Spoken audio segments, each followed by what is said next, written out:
chapter 11. In this chapter, we're going to talk about general contract law as well as getting into how they pertain to real estate and talk about real estate specific contract law.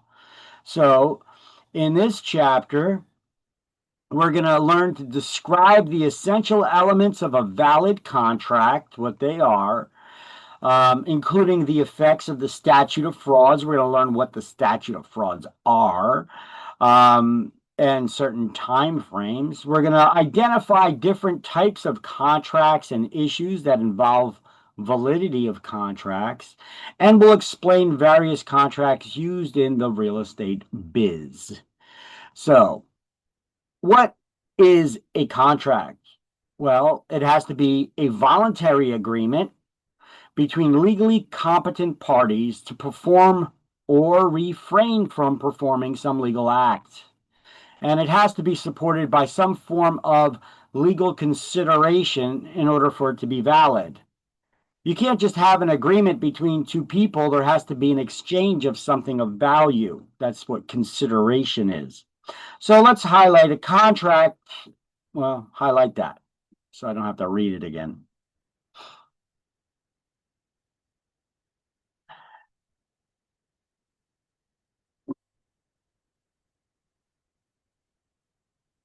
So there's four essential elements to a valid contract. You have to have competent parties, offer and acceptance, consideration, and legality of the object or purpose of that contract. And we're going to start diving into that right now. We're going to learn what these things are in a little more detail. So, competent parties, offer and acceptance, consideration. Consideration may consist of legal tender, exchange of something of value, or love and affection. Legality of the object. Okay. So let's let's just do these highlights and then we'll move on to the next slide, which I then explain these a little bit. Let me know when you got the highlights.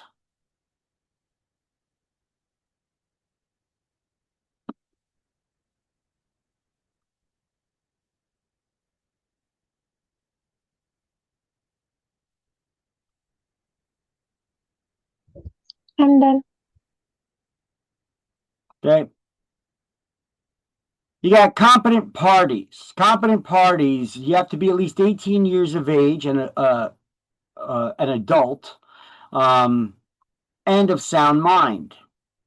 Sane, sober adults with no mental disease or defect. You can't be in contract with someone who don't have it all going on upstairs. You know, they're not mentally competent. Um, they got to be of sound mind and at least 18 years of age. Now, for exam purposes and exam purposes only, because exam does not match up with real life, apparently. If you're under 18, a contract is voidable. Um, it's voidable by the minor because the minor is not a competent party. You cannot hold a minor to the terms of a contract that they sign. However, if that minor is in contract with an adult, the minor can hold the adult uh, feet to the fire, so to speak, to make them uh, do what they're required to when they sign a contract with a minor. You can't enforce the terms of the contract against the minor, but the minor can enforce the contracts against the adult because the adult is a sane, competent party and an adult. Minors, by virtue of their age, are not competent.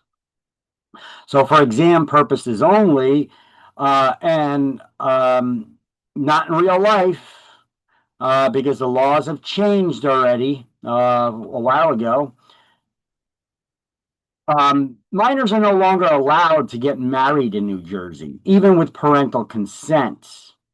This happened several years back because of Well, we had a lot of open borders and people from different cultures coming in, and in some cultures, it's okay to for a 50-year-old man to marry an 8-year-old girl. You know, it's kind of disgusting. It's child abuse, but you know, that kind of thing is kind of rampant. But that was always illegal here in New Jersey. I mean, the youngest you could have gotten married was 16 with parental consent. But even in some cases of that, we were seeing instances where parents were selling off their children, basically. But either way, it's child abuse. It's conducive to human trafficking as well. So a lot of these groups that were tracking this fought to get the laws changed, and they managed to in New Jersey. So. Uh, Under no circumstances can a minor get married in New Jersey. So the law still has a statute on the books, though, that says that married minors can sign contracts, even though the law does not allow them to get married anymore. So, because of that, we still need to follow this rule when it comes to exams because PSI still got it on the books, even though this could never happen anymore. Uh, a minor under the age of 18 can be considered a competent party if they're married. So any contracts they sign can be legally enforceable and binding. Okay.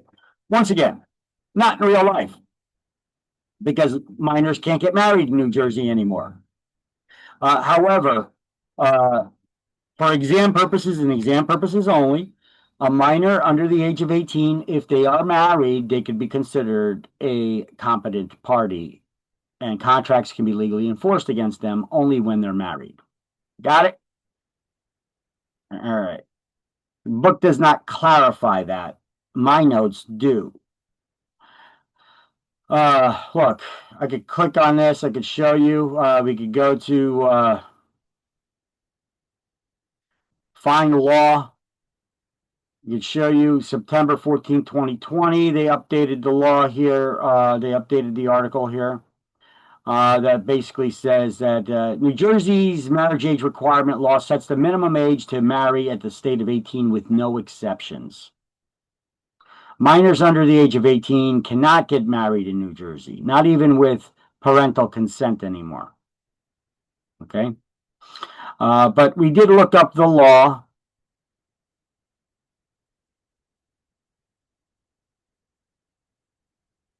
37-2-30 still says that minor spouses authority to join adult spouses in the transfer of realty. That's the clause that's this a portion of the law that's still on the books, even though minors can't get married. So I don't know why that would still be on the books. So it is. So that's why they have questions about it. Okay.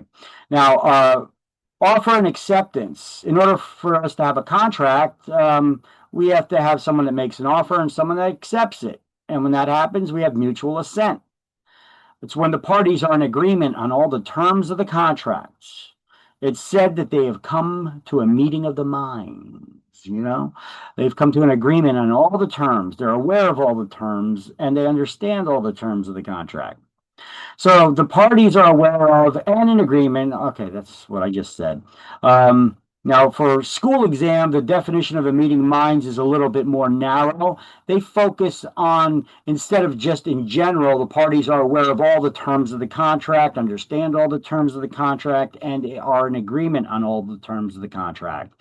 For school exam focuses a little bit more on the financial aspect on it, and that's when the parties are in agreement on price, down payment, and how you coming up with the rest of the funds, the financing method.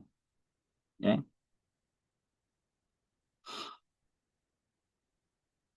Consideration, that's what the parties give or receive from each other in the transaction. It is the entire purchase price. And there are three legal forms of consideration you should know. Legal tender, that's money or a mortgage loan.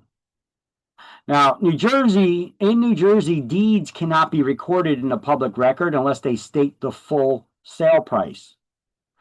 But sometimes in the tax records, you see $1 listed. Why is that? Well, somebody could have just done a refinancing. There was no transfer of ownership, there was no sale, or there was a simple transfer within the family without having a sale, maybe a death and somebody inherited something. So that may be why it's listed as $1. But otherwise, anytime someone sells real estate, it has to have the price listed there. Now, an exchange of something of value, goods or services. It's kind of like bartering, right? I'm going to do this in exchange, you're going to do that. That is something of value. It's considered consideration. And so is love and affection. No, they're not talking about prostitution.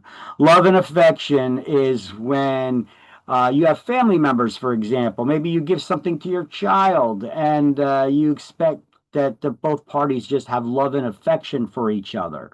In other words, it's a gift for between people who have love and affection for each other. Courts do recognize this as being something of value.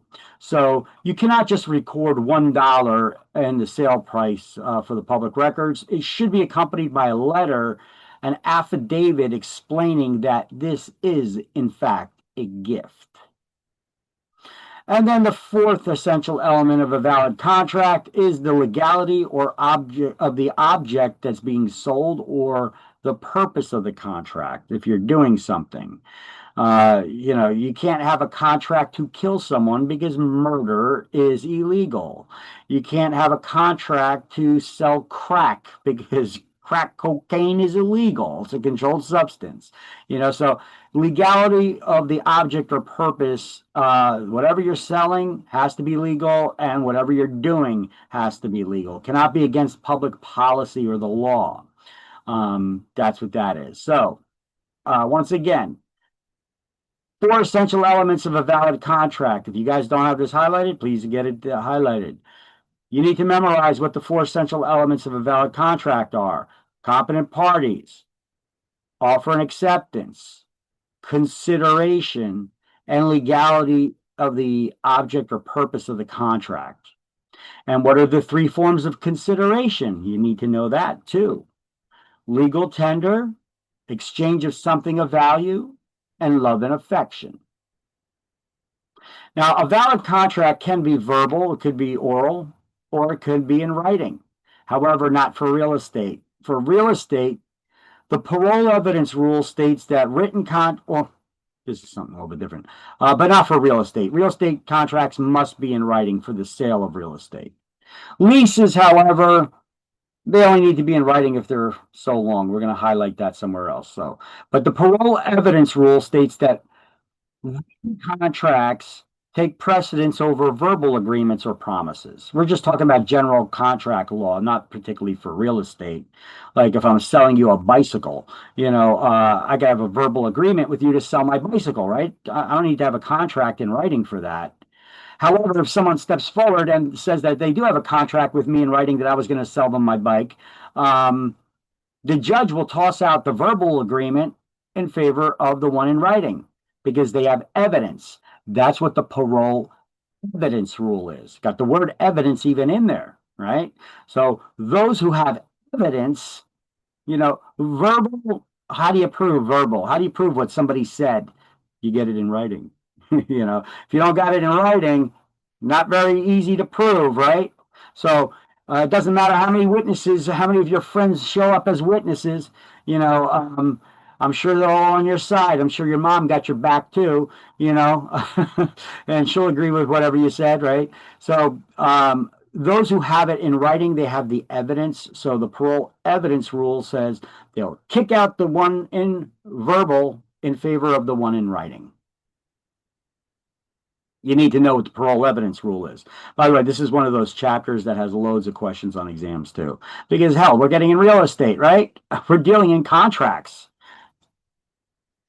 All right, so a valid contract can be, once again, verbal or written, and the parole evidence rule, well, you got it, evidence when you get it in writing. So parole evidence rule says that the written contracts take precedence over those verbal ones.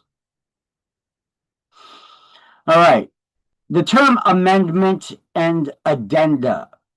Amend has the word mend in it. Mend means to fix something, right? Um, Addenda has the word add in it. It means you're adding something to the contract. So mending a contract means you're changing something in a contract. Addenda is got the word add, so you're adding something to the contract. That's the difference between these two words. It's an easy way to remember it. Okay. So you as a real estate licensee, you cannot make any changes or additions to a contract after both parties to the contract had signed the contract. Otherwise, you're getting involved in the unauthorized practice of law. You don't have a license to practice law. You can't do that. So once again, amendment is a change to a contract, and any changes void the contract unless both parties initial and sign next to those changes. So we could do modifications to a contract before somebody signs it, or if one person signed it but the other did not yet, because we don't have a binding contract between them yet. Um, However, once we have a fully executed contract that's been signed by both parties, uh, that's what fully executed means. Um, we can no longer make changes to a contract. Okay, because now we're getting involved in the unauthorized practice of law. Nor can we add additional documents to a contract, additional pages to a contract. We call those addendum. We cannot add anything to a contract after both parties have fully executed, signed it. Okay. Um, we could do that when only one is signed and then go back to them and get them to initial off on all the changes. Uh, Remember, the second that you touch a contract with a pen, you voided the contract unless both parties agree, signing next to each one of those changes, that they've agreed to those changes. All right. You can't make modifications to a contract after somebody signs it. Does that make sense? All right. So let's make that note here on the side. Licensees must not make any changes or additions to a contract after both parties sign it. This is practicing law without a license. If only one party signed and there's a change, all parties must initial next to each modification. And then you highlight these things.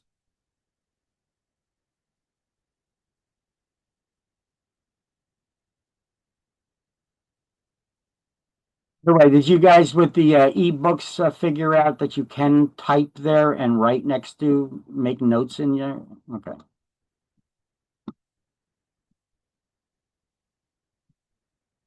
So when you guys are done making these notes and doing the highlights, let me know so that I can move on. I see there are some people writing, so take your time. Just let me know when you're done.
Okay, everybody good? Yep. So, real estate licensees follow both general contract law, but also real estate licensing law. So the rec rules state that for us to be entitled to a commission, um, a real estate broker cannot be paid unless we have an authorization in writing from our clients or customers to be entitled to earn a commission. So that writing would be in a form of a BSA, a brokerage service agreement, listing agreement if it included those BSAs in it, exclusive buyer's agency agreement, a designated agency agreement, transaction brokerage agreement, or a referral agreement of some sort. So it must be signed by the consumer. Anytime we sign a contract with the consumer, we must give them a duplicate original immediately. What is a duplicate original? It's a copy with original signatures. So that means multiple originals of the contract. Photocopies are not valid or legal or enforceable in the court of law as a contract. Okay, it's a copy. Copies can be fudged and played with, and no. But uh, if you're going to fight a contract, if somebody's going to sue somebody, they're going to need to have an original of the document. So we have to supply originals of contracts to people, those duplicate originals. The law requires it. Okay. So anytime, okay, and this applies to sales or lease contracts, no matter who the broker is working for, on behalf of the seller, the buyer, landlord, or the tenants.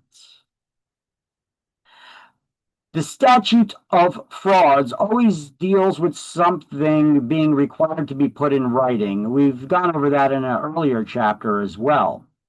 Now, the part we need to know for exams here is statute of frauds. It covers a lot of different issues, but when it pertains to contracts, sales contracts must always be in writing for real estate. Leases, they only need to be in writing if they're 3 years or more. However, if you, a real estate licensee, are preparing it, it does not matter if it's for one day. The lease needs to be in writing. Any contract that real estate licensees prepare must be in writing. We're not allowed to have verbal contracts. Okay, it must be in writing. However, if somebody is just a property owner, they're doing a lease on their own, they don't need to have it in writing. Not unless it is 3 years or more. Now, it's not very wise to have a lease contract that's not in writing.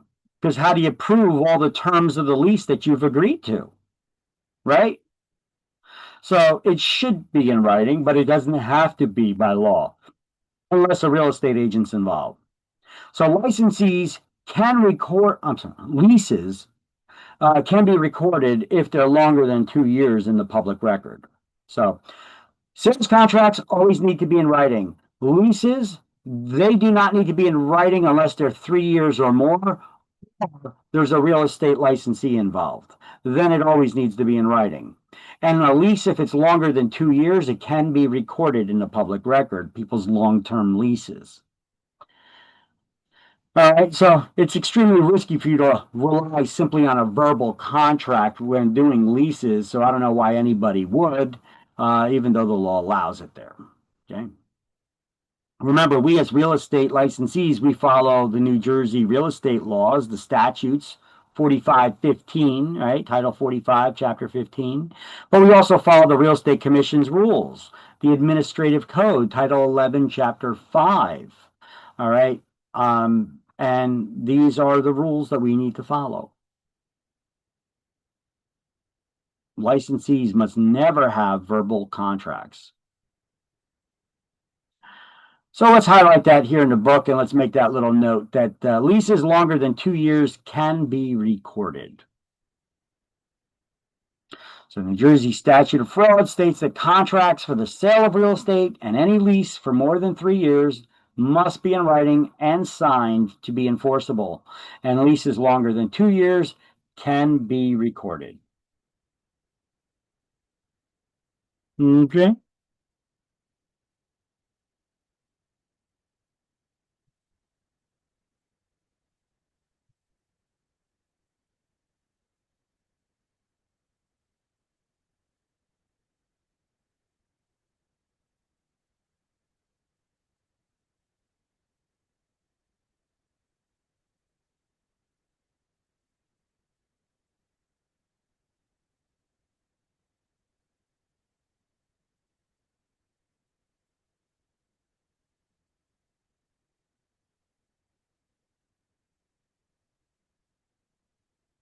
Throw out there the beginning of class attendance poll for you,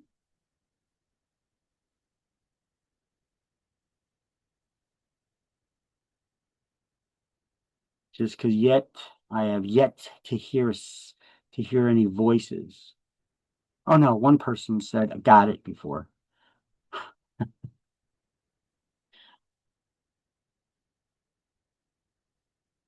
There's like a bunch of deaf mutes.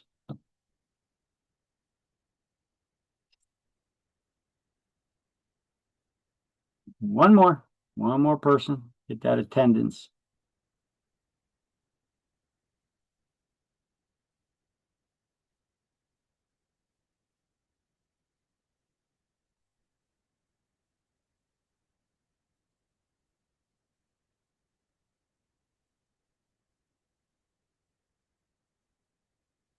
Got one more person there. You want to hit the attendance poll?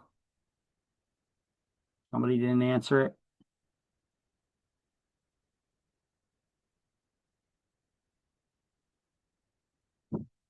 Gia, are you there? Haven't seen you today. Oh, there you go.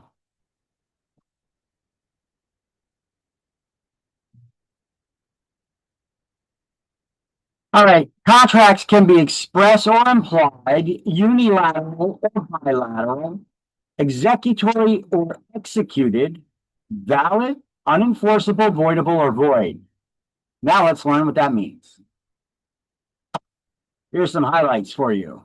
Let's get the highlights down, then we'll go to the next slide to go over my definitions, which clarify things up just a little bit. But just highlight these things, and that should be good enough. But I'll have a little more of a description. And then also down here, you have this, I will do this if you will do that. Okay. See all the way down the bottom of the page, I have something written there too.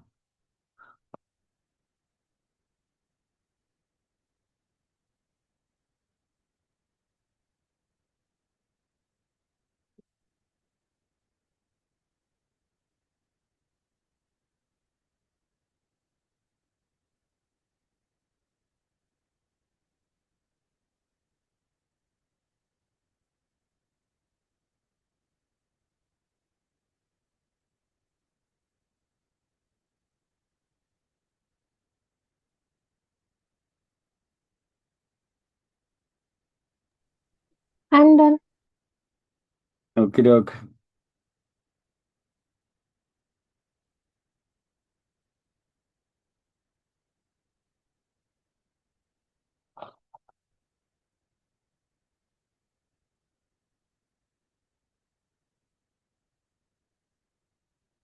All right, so an express contract lays out all the terms expressing yourself in words, leaving nothing to interpretation because those words are placed in writing. So they can be recalled very easily because it's there on paper. An implied contract is created by one's actions rather than their words. And it's demonstrated by their acts and conduct rather than the words. Therefore, it can leave some things to interpretation and cause confusion. Some examples of an implied contract would be if your lease expires and the landlord still accepts your rental check. The actions of them accepting your check for the rent creates the implication, the implied contract that they're okay with you remaining there for another month, right? Now, what about the terms of the contract? Are they still the same? Well, what are we going by here? Well, see, that leaves some stuff to interpretation because it was never discussed. So another example of an implied contract is if a bank accepts a payment from an owner once they're already behind in their mortgage payments and they started the process of foreclosure. Um, if they accept a payment after that from the property owner, it could be interpreted by the courts that there's some sort of an agreement for the owner to get caught up by making little payments here and there. If they were to show up to the foreclosure suits in court, they could be like, "Oh, Your Honor, I thought that they were going to give me time to get caught up and make the payments here and there when I can to get caught up on it. I mean, they accepted a payment from me already." And then the judge would be like, "What? After they started the foreclosure suit, they accepted a payment from you?" The judge will dismiss the foreclosure because it creates an implied contract because there's implied evidence there that they were okay with that, and there may be some sort of another agreement. Maybe they were talking or promising to the property owner. Okay, so the payment would serve as the borrower's evidence for such a claim that they had an agreement to get caught up. See, this is why implied contracts, it leaves things to interpretation. It's not so clear. Express contracts, everything's in writing. And another example of implied contract in the everyday world. You go to a drive-through, you order some food. It's implied that you're going to pay for it. Right? So if you order that food, they make the food, and then you drive away and you don't pay for it, you broke the contract. So if they call the cops that this person ordered food and then didn't pay for it, well, you had an implied contract to pay for it when you placed the order. All right, so contracts, unilateral and bilateral. Uni means one, right? A contract where one party is required to do something, but only if the other party acts. But they're not required to. They have an option to act or not. So any contract where one party has an obligation to do something and the other has an option to, that's a unilateral contract. And these kind of contracts cannot be prepared by us. They can only be prepared by attorneys, like a lease with an option to buy. Okay, we cannot prepare these contracts. Only an attorney can. Here's how you can identify if it's a unilateral contract or not, by using this statement as a litmus test. I will do this if you will do that. Okay. So one party is required to do something, but only if the other party acts. I will do this if you will do that. And the litmus test for a bilateral contract is a statement like, I will do this and you will do that. Both parties are obligated to do something, to perform.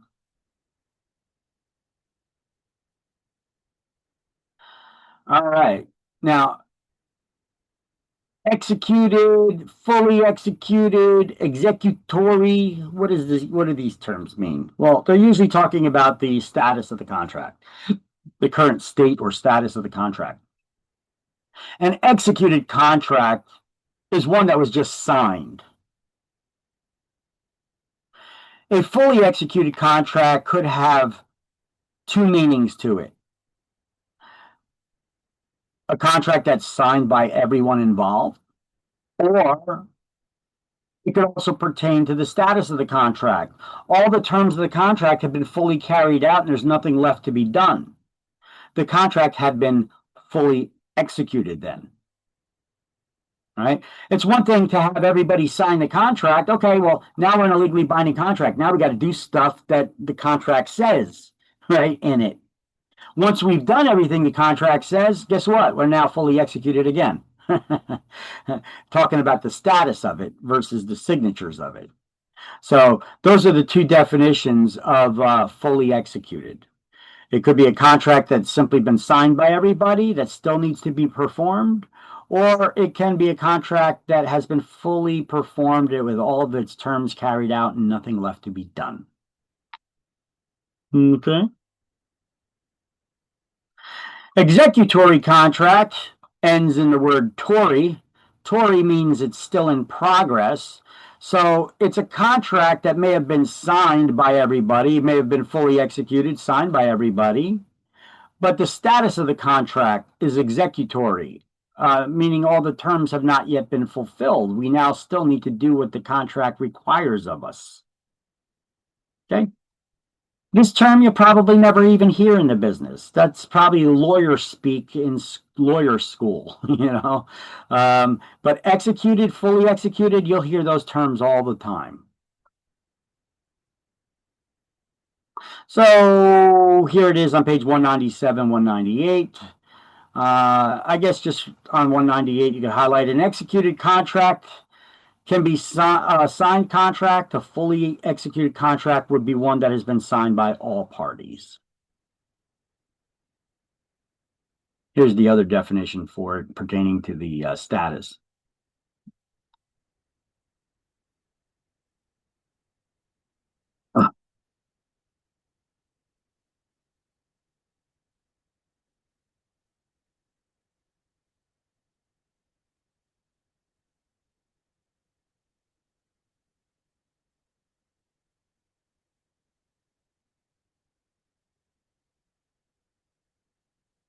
Everybody got that? Yes. All right. So now we're going to talk about the terms pertaining to validity of contracts. Contracts can be valid, they could be void, they could be voidable, and they could be unenforceable. So let's learn what these terms mean, but let's just highlight them right here. I think on the next slide we have better definitions for them.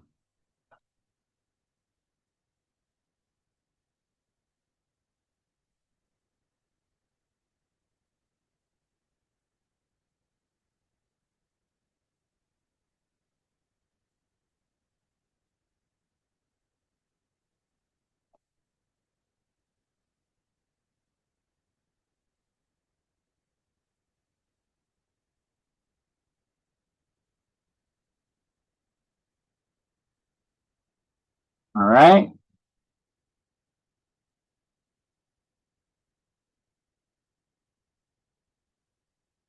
I got it. Okay. So a valid contract meets all the legal requirements. What are the four essential elements of a valid contract?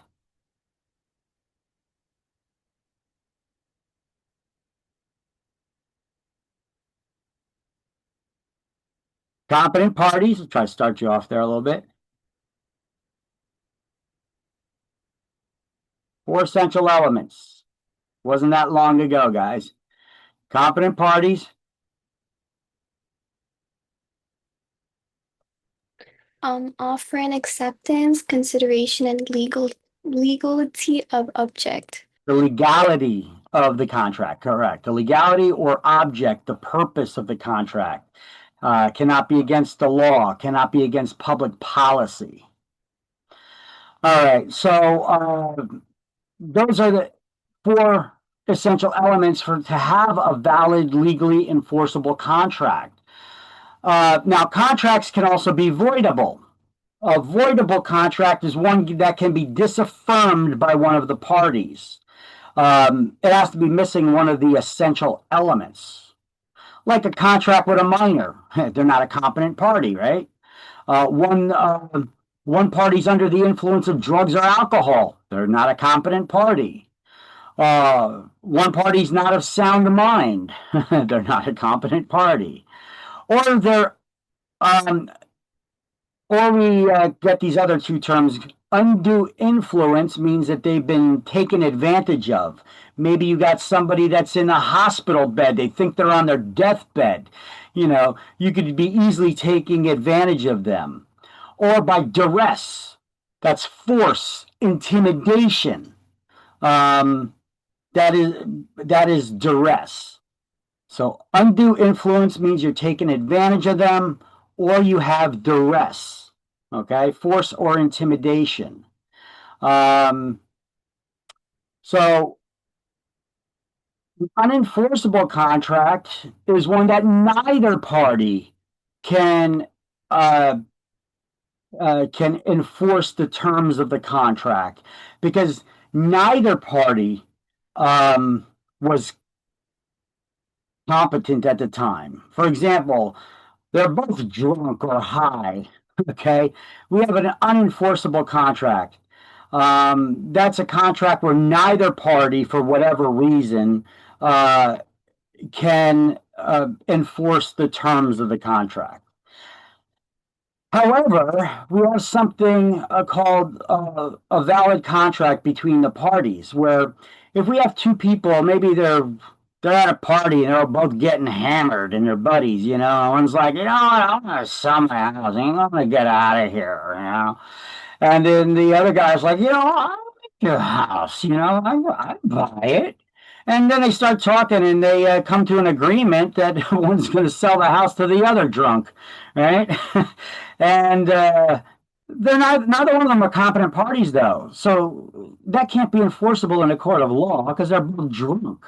However, when they both sober up, if the seller still wants to sell and the buyer still wants to buy, they can carry out the terms of the contract as they've spoken about it. This contract would be valid between the parties. They could go through with its terms. However, if one of them defaults, none of them can enforce the terms of the contract in a court of law. Okay? And then we have a void contract. A void contract is kind of a contradictory term because a void contract is not a contract at all for one reason or another. It's probably missing one of the essential elements to begin with. So therefore, it's void. it's it's illegal to begin with because it's missing one of the essential elements.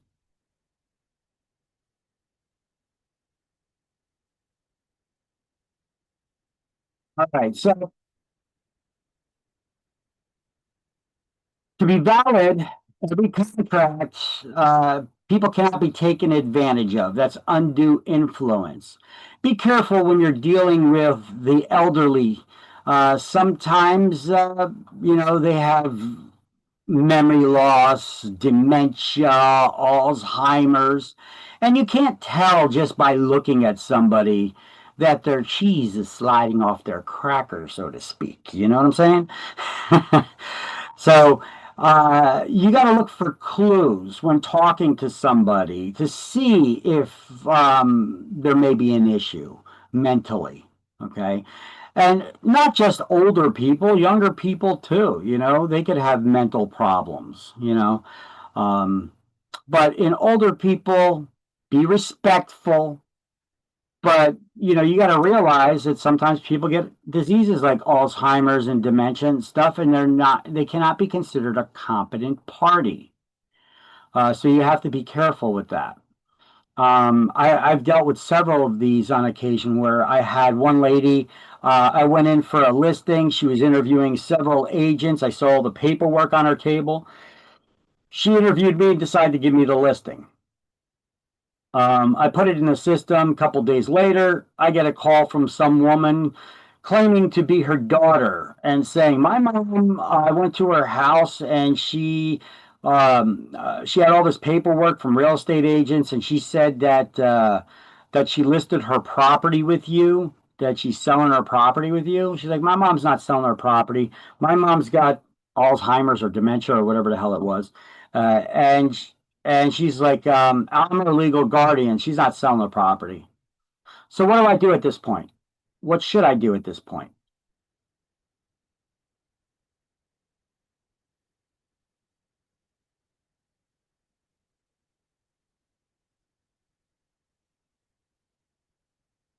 Do you guys hear me? You don't have an opinion?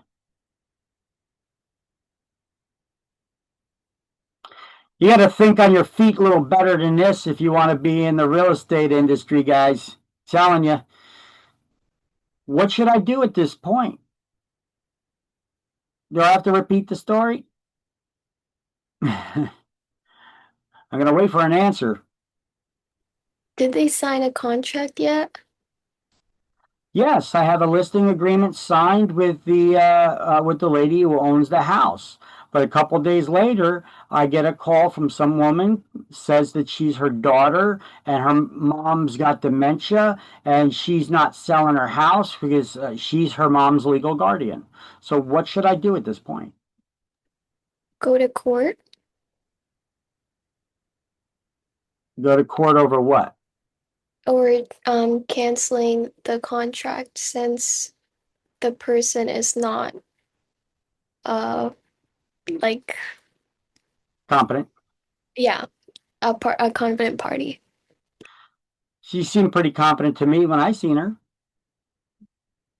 Medical documents with the daughter. Well, yeah, you know what? First of all, I don't know who the hell this lady is that called me, right? I mean, I got some random woman calling me on the phone saying, claiming to be the daughter. I don't even know if she is the daughter or not. And even if she is the daughter, does she, is she really her legal guardian, her mom's legal guardian? Does her mom really have Alzheimer's or dementia? Is she really the legal guardian, even if she does? Does she have the rights to take control of this? Or is she just like the daughter and says, I don't want my mom selling the house. When she kicks the bucket, I want the house. Right? I mean, I don't know. So in the meantime, I have to look out for my client's best interest and still market that property and try to sell it until this daughter comes forward with some kind of documentation that proves that she's the legal guardian, and then I'll have her sign some documents to cancel the contract. You know the listing agreement. Otherwise, I have to still continue looking out for my client's best interest. Remember that. But you won't be able to sign another agreement until this one's voided, right? Um, Well, the agreement I'm talking about is the daughter coming in with her paperwork showing that she's the legal guardian as appointed by the court, uh, Okay. and then um, and then I'll have her sign the paperwork to release the listing so that I can submit that to the MLS. And I'll have something on file as to why I'm no longer looking out for my client's own best interest because I have some kind of documentation now that this lady, the daughter, came forward, shows that she's got court evidence here that she's been appointed the guardian of her parent, and because she can't sell the property on her own now, and she's not agreeing to it as the legal guardian. Okay. Um, as far as signing another contract, if I get an offer before she ever comes to me, and I get an offer, I present it to the mother, and the mother signs it, then we still keep moving forward in this procedure because, as far as I'm concerned, she's a competent party. I can't say otherwise, right? Until somebody steps forward with some kind of evidence that she's not competent, who am I to say that she's not, right? I mean, we've all dealt with older people before. They may be hunting for their words a little bit or whatever, but they're still pretty sharp, right? Or you get people that don't hunt for their words. Maybe they're a little shaky, like half the old people out there, right? Or maybe they're sharp as a tack. They're not shaky. They're not nothing. They're very sharp when they answer their questions. You know, my aunt was like that. My father's mother, my father's sister. Uh, she uh, she was very sharp. She was sharp as a tack. Um, and I remember meeting her. I was up her way where she lived, and I stayed there overnight. And uh, then a couple of days later, I get a call from one of her sons. Did you hear what happened? No, what happened? Uh, Apparently, they had the SWAT team over at her house because she was running down the street in her bra and panties, flagging down cars, saying somebody broke into her house. So this was in Virginia. They said they sent out the SWAT team to her house, so somebody was in her house. But apparently, the time she liked to do her bills, she liked to lay them all out in front of her rocking chair, on the floor, and then go get her tea and come back and do all of her bills. Okay, well. This time she laid out all of her bills on the floor, went to go get her tea, came back and saw all of her paperwork strewn across the floor. She forgot that she did it. It happened that quick like that. Some people, it's a slowly progressing disease. Other people, it just hits you like a brick. And then I think a couple of weeks afterwards, she died. It was that quick. So you never know with some people. Some people, I've had clients like that too. Um, well, you know, they could be sharp as a tack with you, answering all the questions and everything, but they think they're still in 1921. They don't know they lose track of the years, Um, it's unfortunate, but it happens. Look, you may know people with Alzheimer's or dementia, they forget they got their daughter standing in front of them and they did, who are you? You know, it happens, you know. So, be careful. Just be careful. That's all that we could do. Don't be insulting. So what I do is after I had this instance, now when I deal with older people, I try to ask them, is there anybody else that needs to be signing contracts with us here today? I try not to be too forward about it. Sometimes they may know and remember, sometimes they may not. I had one guy who did. He's like, oh, yeah, yeah, yeah. He's like, thanks for reminding me. My son, he lives around the corner, though. He's like, you know how it is, when they're growing up, you take care of them, and then the roles change when you get older. I was like, yeah, I know, I know. So then his son came and signed the paperwork because he had to sign paperwork with his dad. Um, and another instance, I had a lady like that, older lady, and I just got into the habit of doing this. So I was like, is there anybody else that needs to be signing contracts with us here today? And she's like, no, why? What are you trying to say? And I was like, well, I just want to know if there's anybody else that needs to be signing contracts with us. She's like, why would there be anybody else that needs to sign contracts with us today? She's like, what are you trying to say? And she caught me. She caught me what I was trying to do. And yeah, hey, she was perfectly fine and sharp. But hey, you got to do what you can to try to mitigate this stuff. All right, so under duress is force. Undue influence means you take advantage of somebody. And unfortunately, I've seen there's way too many elderly people that get taken advantage of, even by real estate agents. They're supposed to have this higher ethical, moral standards, but I've seen them end up buying the property from the older person who thought that the property values went up so much since they bought it. So yeah, they got to be about $150,000 now. In the meantime, your house is worth a half a million. And then the real estate agent pays 150,000 for the house. They took advantage.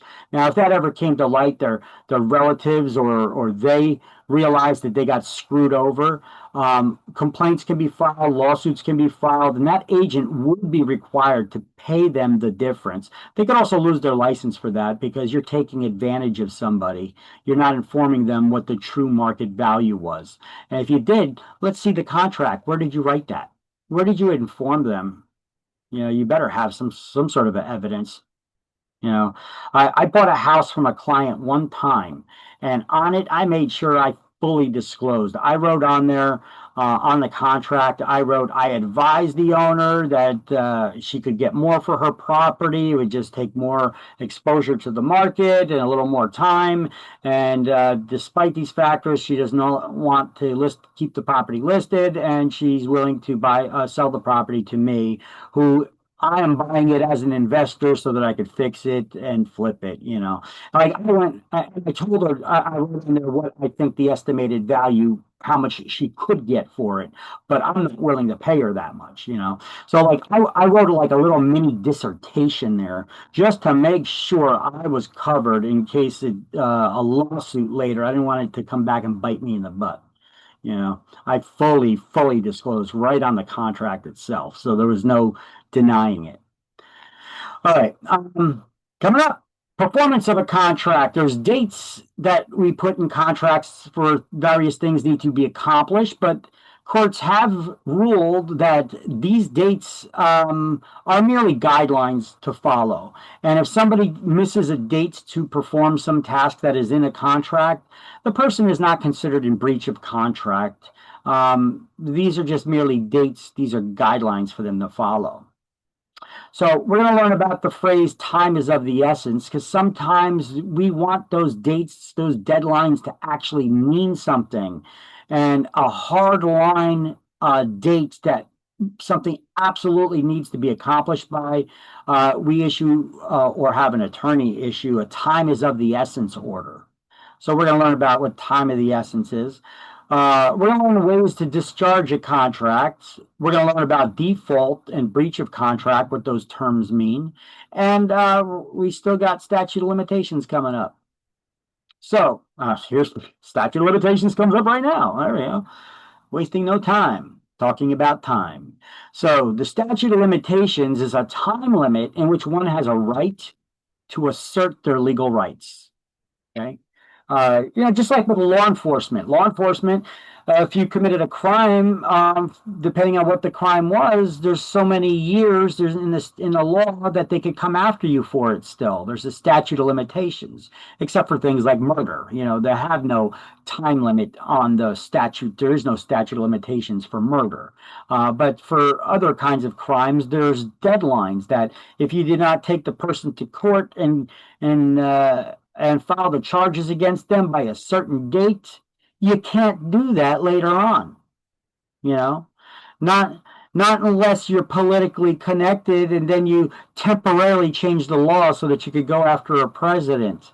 What did that happen in recent years? So anyway, um, there's a 6-year statute of limitations for contracts, foreclosures, mortgages, and cases of fraud. There's a 10-year statute of limitations for people who want to recover the real property. Okay, so you need to know those two statutes of limitations. 6-year statute of limitations on pretty much everything except for lawsuits to recover real property. How long do brokers need to retain all the original contracts and records and bank records and all that stuff for? 6 years? What a coincidence, huh? Is it a coincidence? Do you believe in coincidence? Or is that seems pretty coincidental there. Seems like it's almost done on purpose. Lawsuits for contracts, foreclosures, mortgages, and cases of fraud. So contracts that we do, we got to keep them for 6 years. I wonder why. Maybe in case somebody decides they want to sue later down the road, right? So remember, brokers are required to keep all records for 6 years, except for expired listings and unaccepted offers that were made, which we must only keep for 6 months. So if you guys would like to do those highlights, if you have not yet, get her done.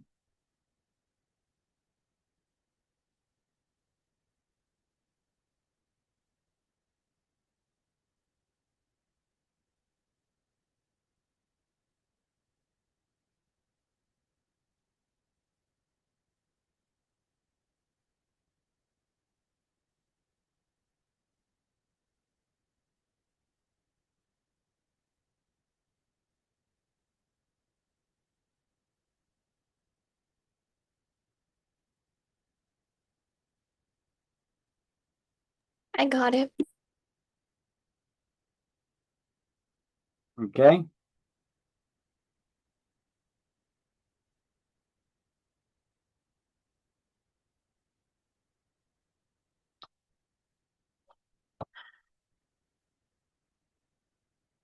Breach or default of contract is when somebody breaks their contractual obligations without having a good legal excuse to do so. Then they could be held legally and financially liable to the other party.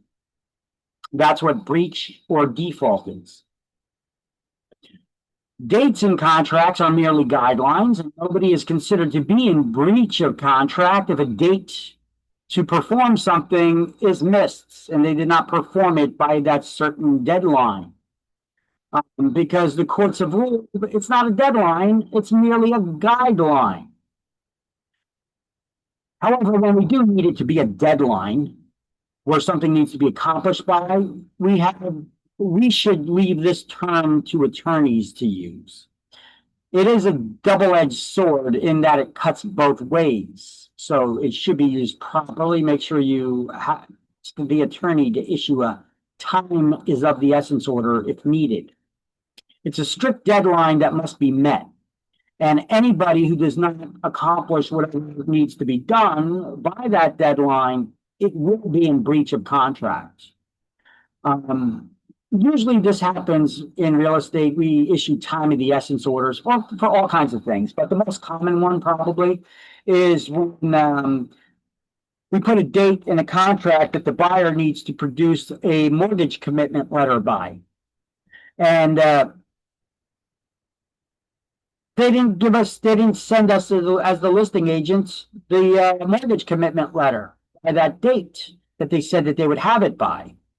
Hey, we're humans. Maybe the listing agent forgot to get it and send it over to us. Give them a call. So I give them a call. I call the listing agent and say, hey, we didn't get the mortgage commitment letter yet for your client. Can you get that and send it over, or is there an issue? You know, you let them know, put a little notch under their butt, light a little fire under them, give them hey, we didn't get this document yet, get it out to us. Is there a problem? Or you just forgot and you need to get it out to us, okay? Our job is to follow up like that, ask that. Because there may be a problem. They may be having difficulty getting the financing. And if that's the case, we need to kill this deal and get that property back on the market so that we could get our seller another buyer. Make sense? So let's just say a couple of days go by, the agent still didn't get it. Give them a call. Hey, what's up with that mortgage commitment letter? I give sufficient time, not just a, one-time notification. No, I forget stuff sometimes, get busy, So give them a call again. Did you get that mortgage commitment? Oh, I'm sorry. Yeah, let me get that. I'll get it right back to you. Sorry about that. Well, was there an issue? Oh, no, the agent said that they were going to send it to me. I got to follow up because they didn't send it to me yet. Okay, I got you. Okay, I'll give you a little more time. A little more time goes by. Still nothing. I got to call again. I'm starting to get the idea that maybe they're having difficulty getting this loan. What do you think?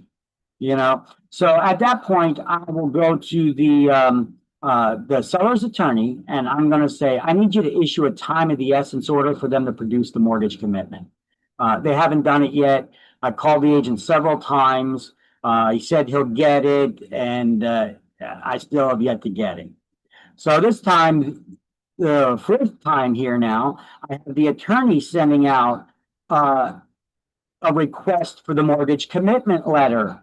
But they're attaching the term time is of the essence to it, that they're giving them so many days to produce that letter. Otherwise, the contract will automatically be killed and no further communication needs to be done.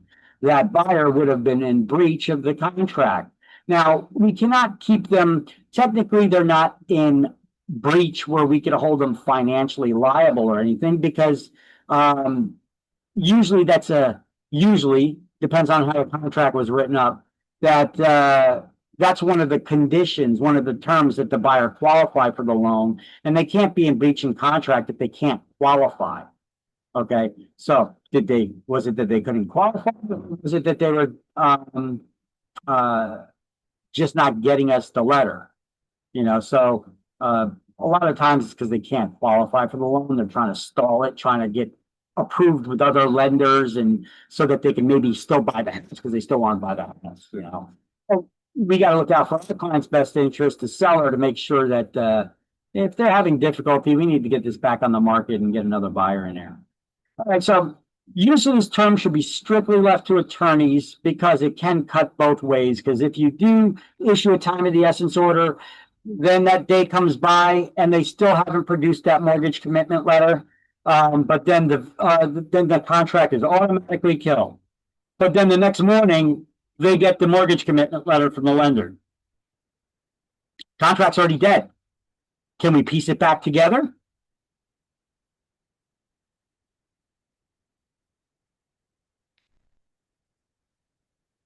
Can we piece it back together? Sure, we can. if the other side agrees to it, but they don't have to. They could be like, well, you killed the contract, so we're willing to pick up where we left off, so you don't have to put the property back on the market and start all over from square one. We're willing to put the contract back together. However, remember those things that the seller refused to do after the home inspection that we requested? Well, we want them to do those things. And if they don't do them, well, then they could start all over again, put the property back on the market. Property's already getting stale, and they could try to find another buyer, see if they could, and you don't know how long that's going to take, So this is why it's a double-edged sword. It cuts both ways. It could have a negative reaction to it like that. All right. So let's highlight time of the essence, what that is. Page 199.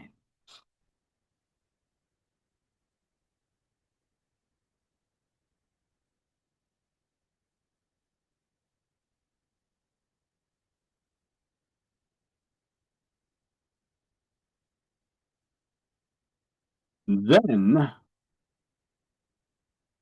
everybody got that? Okay. Then we have assignment and assumption. Assuming a contract means you're taking over the contract. So usually the contracts that we prepare say that they're not assumable. That somebody else can't, like you don't sign a contract with somebody and then they assign someone else to become the buyer or the renter. Okay. We say that no. We sign a contract with the person. Okay. We're not signing a contract with you and then allowing you to assign someone else to take over your duties.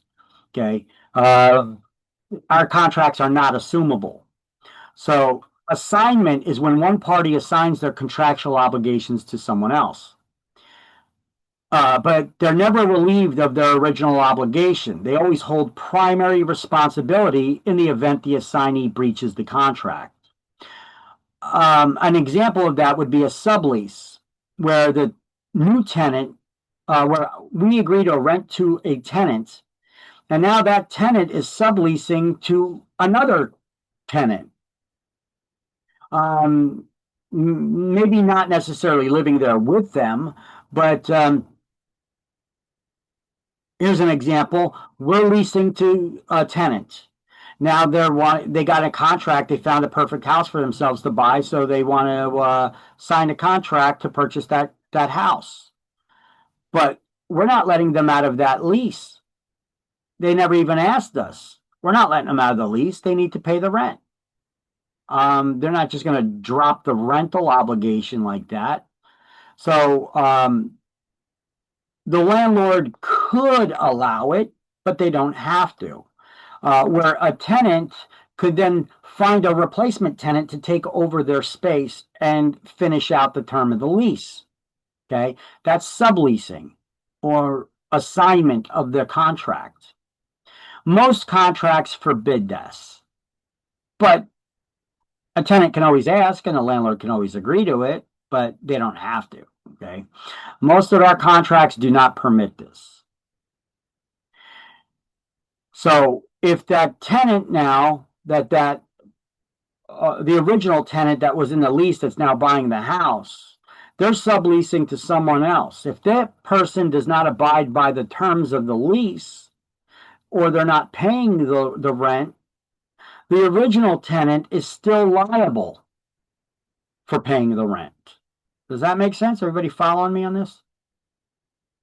So that's what I mean by they're never relieved of their obligation. They always hold primary responsibility because they're the one that the landlord signed the lease with to begin with. All right. Now, sometimes we want to replace a contract or replace a person named in the contract, relieving the original party from liability. They call this novation, and this term will always be on exams. You need to know what the term novation means. Novation is substituting or replacing an existing contract with a new agreement. So the original contract has no legal force. It's no longer enforceable. Or you could novate the parties. Instead of substituting the contract, you substitute one of the parties named in a contract. That's referred to as novation of the parties. Instead of just changing out the entire contracts, swapping an old one for a new one, you swap out the parties named in the contract. Okay, so it's similar to novation. However, instead of replacing the entire contract, we're just substituting the parties named in the contract. The original person has no further liability. They're no longer bound to the contract because they've been legally replaced by another person.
All right, so let's do the highlights there on assignment and novation.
You got that?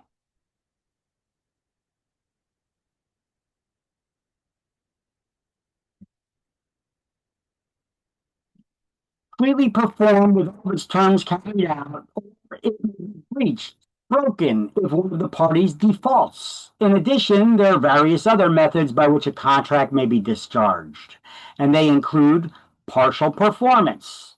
The parties have only partially performed. They've only done part of what the contract required them to do. They didn't do everything the contract required them to do. They've only partially performed. They're in breach of contract. Substantial performance. The parties performed the terms of the contract, but they didn't do it exactly the way the contract required them to do it. Impossibility of performance, when the terms of the contract cannot be legally accomplished for one reason or another. Maybe they're not able to get a permit to use the property for the intended purpose, or they can't get the CO for the property due to condition or something, or there's other legal conditions that can't be met. By mutual agreement, both parties just agree to cancel. Or by operation of law, like the voiding of a contract as a result of fraud, contract with a minor, expiration of a statute of limitations, contracts being altered without all the parties agreeing to those altered terms. Or maybe we find out the person was not of sound mind, right? And the daughter comes with the court documents that says that she's the legal guardian, right? In a case like that. So default or breach is when someone violates those terms of the contract and they don't have a good legal excuse to do so. They could be held legally and financially liable to the other party. So what will happen? What are the scenarios? So we're going to go over what happens if a seller defaults, what can the buyer do? And then we're going to go over if the buyer defaults, what can the seller do? Before we do that, let's just go over this one once again. We went over this in an earlier chapter. Injunction, that term we need to know. I'm just adding it here again since we're talking about contracts. An injunction is when a judge orders somebody to do something or to refrain from doing something, because it's going to be needed to understand that in one of these scenarios here. So if a seller defaults, what can the buyer do? The buyer can rescind or cancel the contract and recover their earnest money deposit, the good faith deposit. The buyer can sue the seller. The lawsuit is called specific performance, forcing the seller to carry out the terms of the contract. So basically, suing and asking a judge to issue an injunction, forcing the seller to turn over the property if they just simply change their mind and be like, you know what, I changed my mind. And you're already in a legally binding contract with each other. You're getting down to the closing day and they're like, you know what, I changed my mind. Property values are going to go up more. I think I'm going to get more for it in the future. I changed my mind. That's not a good legal excuse. So a judge can order that seller, compel them to turn over the ownership as they agree to in the contract. Okay? Or the buyer can sue for compensatory damages, money, compensation. Now let's go over what happens if the buyer defaults. What can the seller do? So the suit for specific performance is usually dealing with the seller and compelling the seller to turn over a property. It's usually not against the buyer unless they're a moron. You'll see what I mean in a moment. Liquidated damages is an agreement made in advance as to how much money is going to serve as compensation if one of the parties breaches the contract. That's usually the buyer. Now, a liquidated damages agreement does not necessarily state where that money's coming from. It's just an agreement on how much money will serve as compensation if one of the parties breaches the contract. If in a contract you also choose to specify that the deposit money will become liquidated damages, that's where it's coming from, then the seller cannot ask for any more money than what the buyer already put down. See, a liquidated damage agreement could be an agreement for an amount of money that's greater than the deposit. But if you also specify where the money's coming from, well, that's all the money that you could collect. You can't collect anything beyond that. All right, so that's my little side note that I wrote down here. There could be an additional wording stipulating where the money would come from. But if it is stated in the agreement, for example, that the damages would be paid from the earnest money deposit, the other party could not collect any additional money other than that.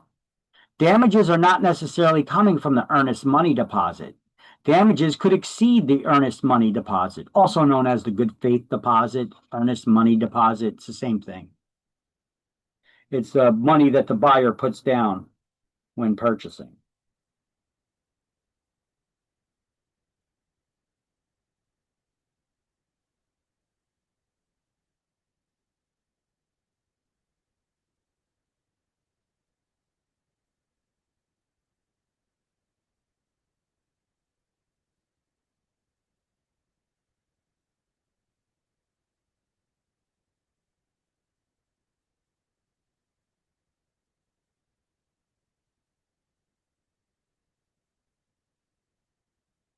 Okay.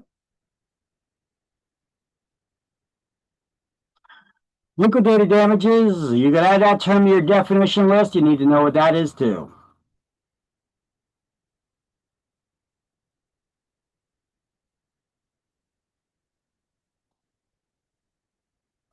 Okay, so now if a buyer defaults, what can the seller do?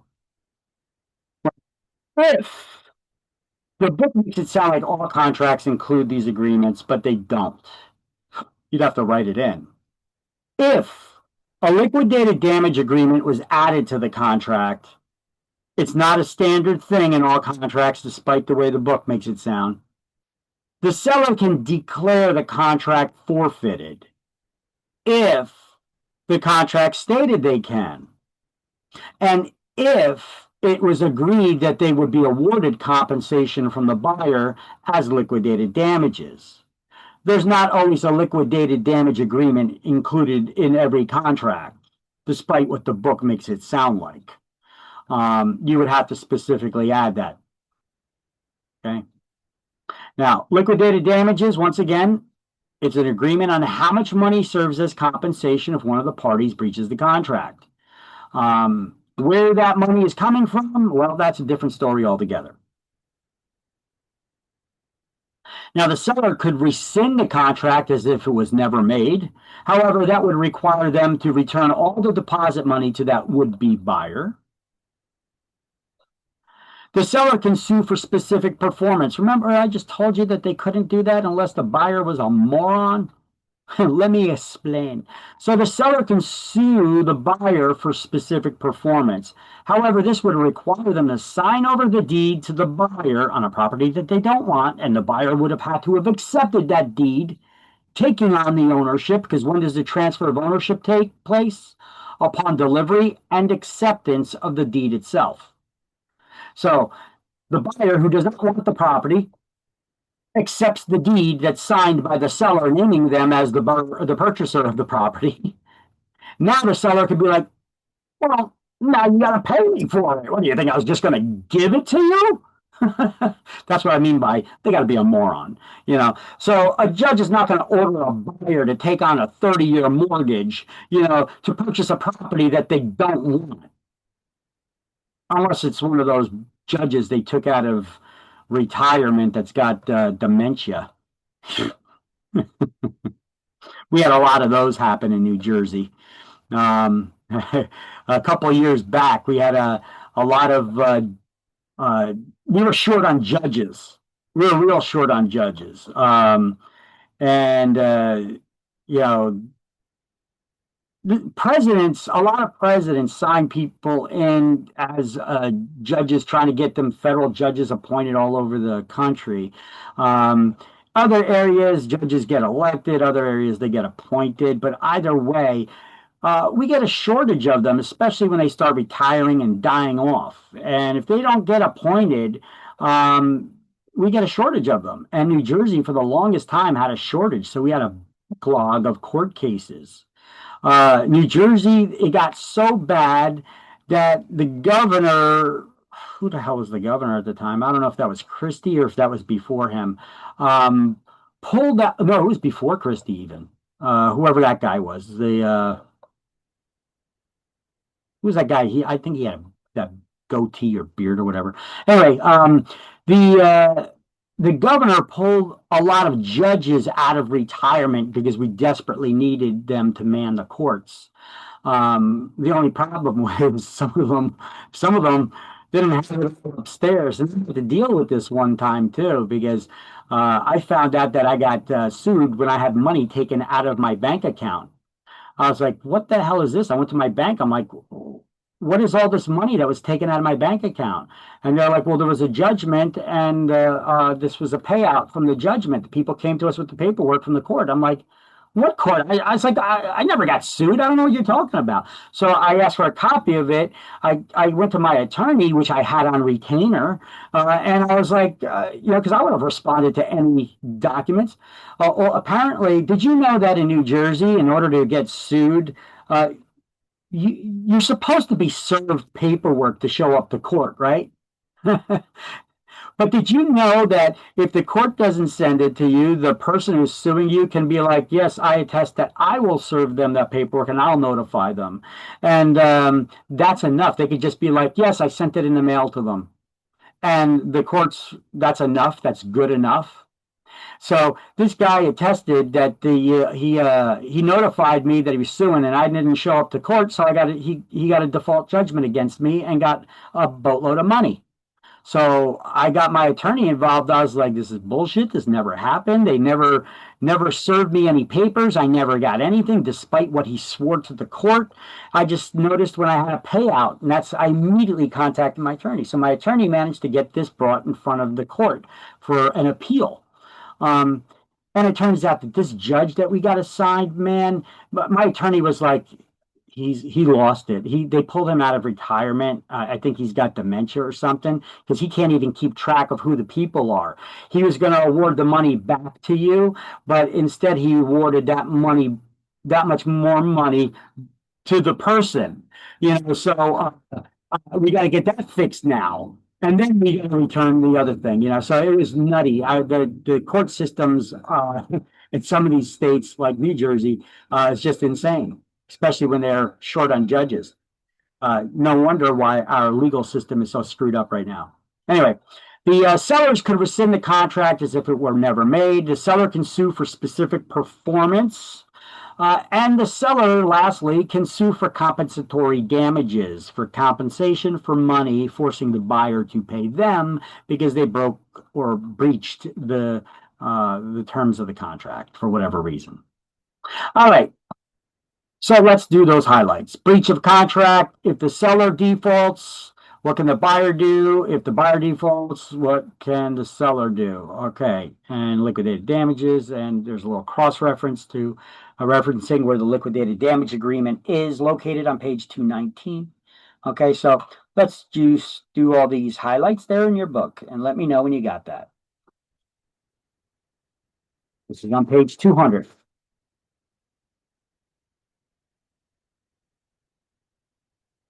You can just put an underline or around this. I just want to show that this is the title. The book should have shaded this as a title. It's not just a continued run-on list. It's two separate lists here.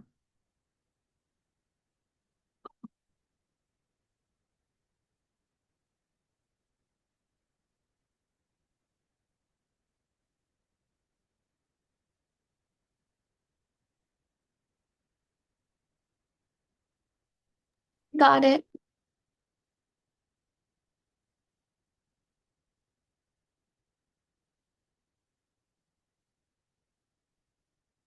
Okay.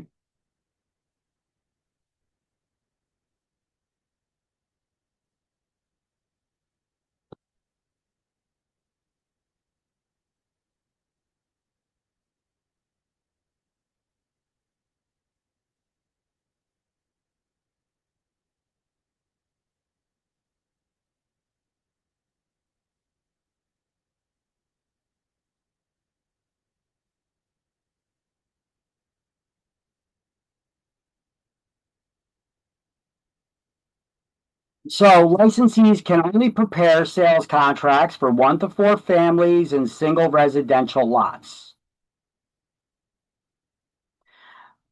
The contracts that we prepare, we don't write them from scratch. We just fill in the blanks. So don't leave any blanks, not unless leaving that line blank means something. On some of our contracts, it'll say if the line is left blank, then it means something, and it'll have a little explanation there after it. So otherwise, we don't like to leave blank lines on contracts. Commercial and industrial properties for sale or lease, or option agreements. Those contracts are prepared by attorneys. We as salespeople, we cannot prepare those. We could only prepare a term sheet, which is not legally binding. It's not a legally binding contract to purchase or lease. It's only an intent to purchase or lease, sometimes referred to as a term sheet, where we lay out all the terms that are to be added into the contract by an attorney who's going to prepare the contract.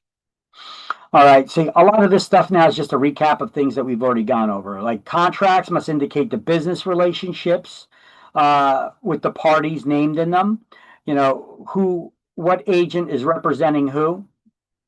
The opinion 26 notice has to be the cover page sitting on top of any contract prepared by licensees. That that informs them that they have a right to hire a lawyer and have an attorney review.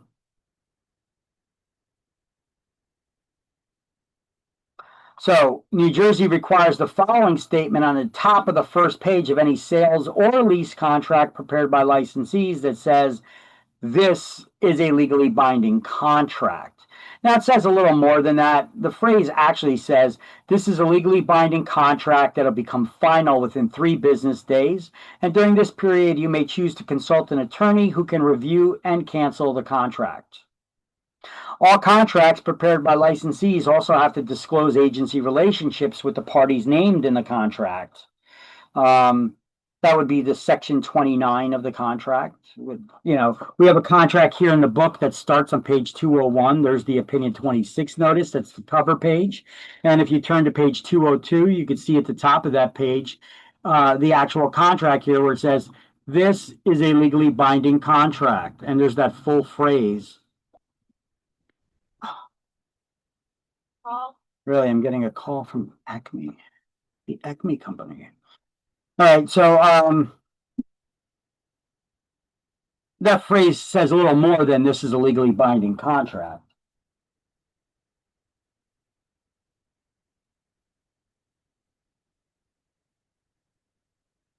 So, attorney review,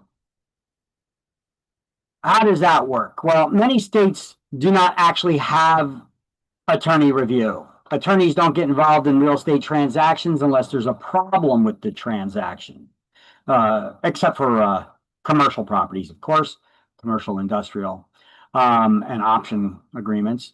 But most states, they don't have attorneys involved in real estate transactions unless there's a problem. So we as real estate agents, we go back and forth with a non-binding term sheet, kind of like we do when we're preparing commercial stuff. We go back and forth negotiating the terms that are going to be added into the contract by an attorney later. But what we do is we'll prepare a non-binding term sheet for the sale or lease contract. Once all the wording's been agreed upon and settled, then the real estate agents prepare the contract one time with all that final agreed upon wording. And then you don't need an attorney to review the contract unless there's a problem that occurs that pops up later. That's what happens in many states, including the southern part of New Jersey. That's the way that they used to do it all the time before we got the opinion 26 notice. So because we used to do it like that in New Jersey, an attorney got that mailing from a real estate agent that said that, hey, I could save you the cost incurred by hiring a lawyer because I take a more active role in the real estate transaction, you know, basically going back and forth with that non-binding term sheet, preparing the contract once, therefore kind of avoiding the need for an attorney unless a problem happens. The attorney didn't like that, proposed a law, wrote a law, had a politician agree to propose it as a law, and boom, now it is law. So that's where we got born the opinion 26 notice from. That's where that came from. So how does the attorney review work? Well, it works like this. There's 3 steps. The first step is study by an attorney. So once both parties have signed a contract, we got a fully executed contract, we send it off to the attorneys to start the review. So both parties must receive a duplicate original of the fully executed contract. Then we start counting of time to deliver that fully executed contract to both sides' attorneys, where they could then make changes. They could review the contract and make changes to it or cancel it. So how does the counting of time work? Well, we count 3 business days. We don't count weekends or legal holidays. The review period can be extended or temporarily halted until the happening of a certain event or whatever. To begin attorney review, to make those modifications, or to cancel the contract. Otherwise, it'll become legally binding as it is. So if you have both parties sign a contract and you do not start attorney review within 3 business days, the contract becomes legally binding as it is. Nobody can make any changes to a contract without the other side's approval, of course. Now, usually when we send the letter, the contracts out to the attorney to do the review, they usually don't like the way our contracts are written, and they like to make some modifications to the wording in it. So they'll send out a notice of disapproval. It basically says something like, we disapprove of the contract in its current format. However, if you delete this paragraph, or you replace it with this paragraph, or you change the wording on lines, this line to this numbered line, because all the lines are numbered in the contract, then we could conclude attorney review if you find those terms acceptable. And then they'll send it off to the other side, and then they have how long to respond to them? 3 days. So attorney review is not necessarily 3 days. It's just that each side has 3 days to respond to the last side's correspondence. I've had attorney review done in an hour. Then again, I've also had it done in 3 months.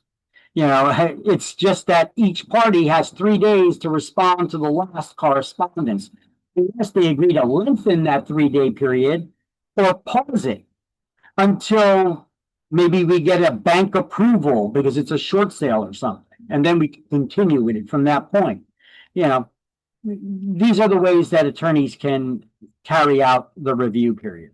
So attorney review in total is not 3 days. It's just that each party has 3 days to start it, 3 business days to start it, or communicate to respond to the last communication to the other. Our job as real estate agents is to send the contract out once it's fully executed to both sides' attorneys, then get on the horn, get on the phone and call them. Don't text, don't email, don't be so lazy. We got a very lazy generation here. You've got to pick up a phone and actually speak to someone. I know it's going to be kind of difficult for this class because you guys don't even speak to me, right? You need to speak to someone and tell them, hey, listen, I need to confirm I sent the contract over for you. I need to confirm that you've received it for the property at 123 Main Street. Your client is what Mr. and Mrs. Smith, and the other client is whatever, the Jacksons. Okay. Can you confirm that you've received it? Once you confirm that they've received it,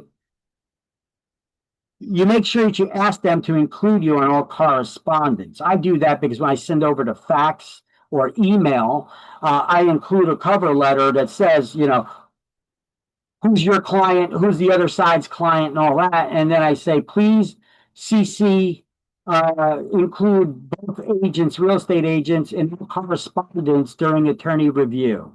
Okay, we need to know what's going on. If they're making changes to the contract, we need to be aware of it, especially if we're the ones that need to make sure those changes are carried out. And some attorneys got a chip on their shoulder where they're not going to share their attorney review with you and the correspondence unless their client specifically gives them instructions to. So it may not be a bad idea when you start that review, or when your client is hiring the attorney, to have them tell the attorney to include my real estate agent on all correspondence, please, just to make sure that we're aware of what's going on. Okay, it's kind of important. And then once both parties finally agree on all the terms and they sign off on them, they're now in a legally binding contract once they've come to a meeting of the minds. Yes. So it happens again. You come to a meeting of the minds when they sign the contract, and then you come to a meeting of the minds after it goes to attorney review and all the changes are agreed to. So once both parties come to agreement on all the terms of the contract and sign off on them, they're now in a legally binding contract and attorney review has been concluded. Questions?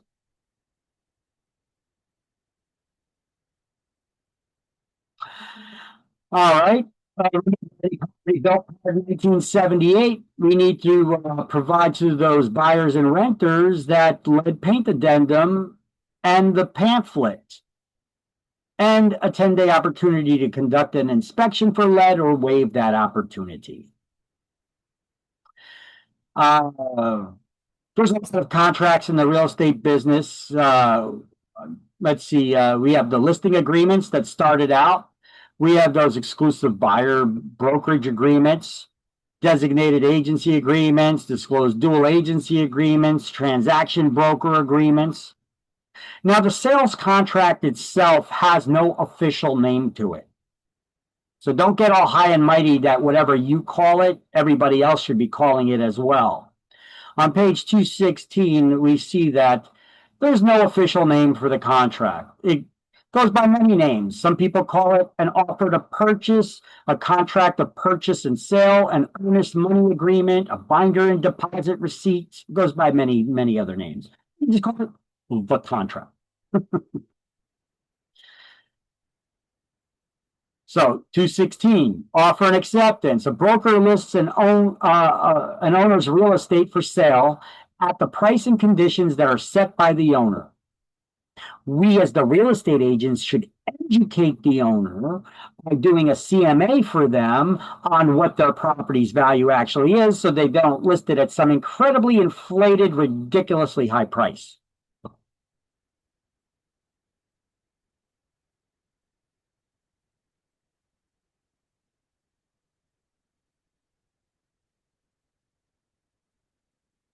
Everybody got this? Everybody good? Yes. And then on page 216, 217, you continue your highlights here. Can you go to the previous slide, the sales contract one? This one, offer and acceptance. No, the Okay. sales contract. Yeah, this one. Thank you.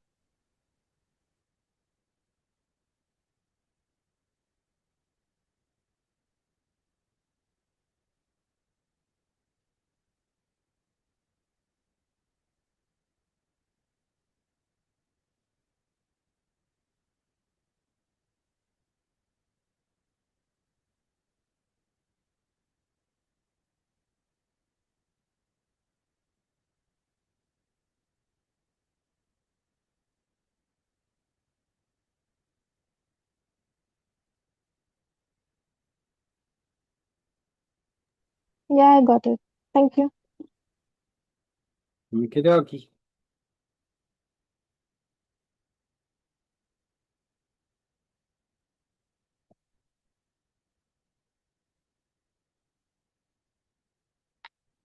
There you go. The next one.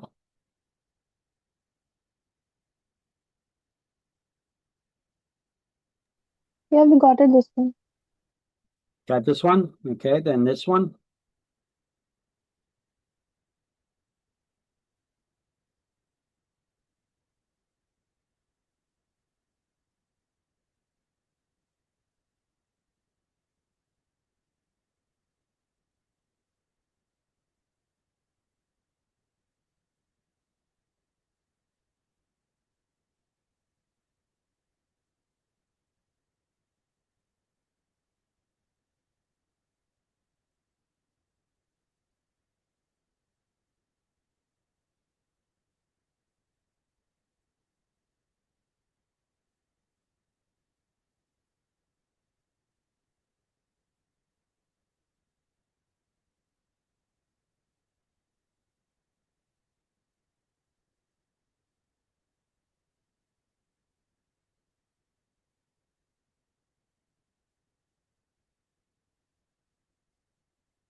Everybody good?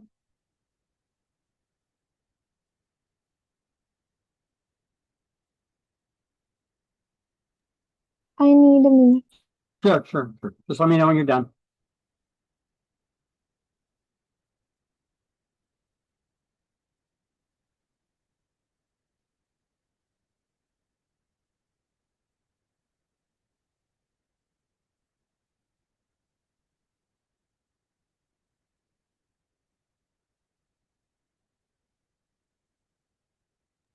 Yeah, I got it. All right. Everybody good?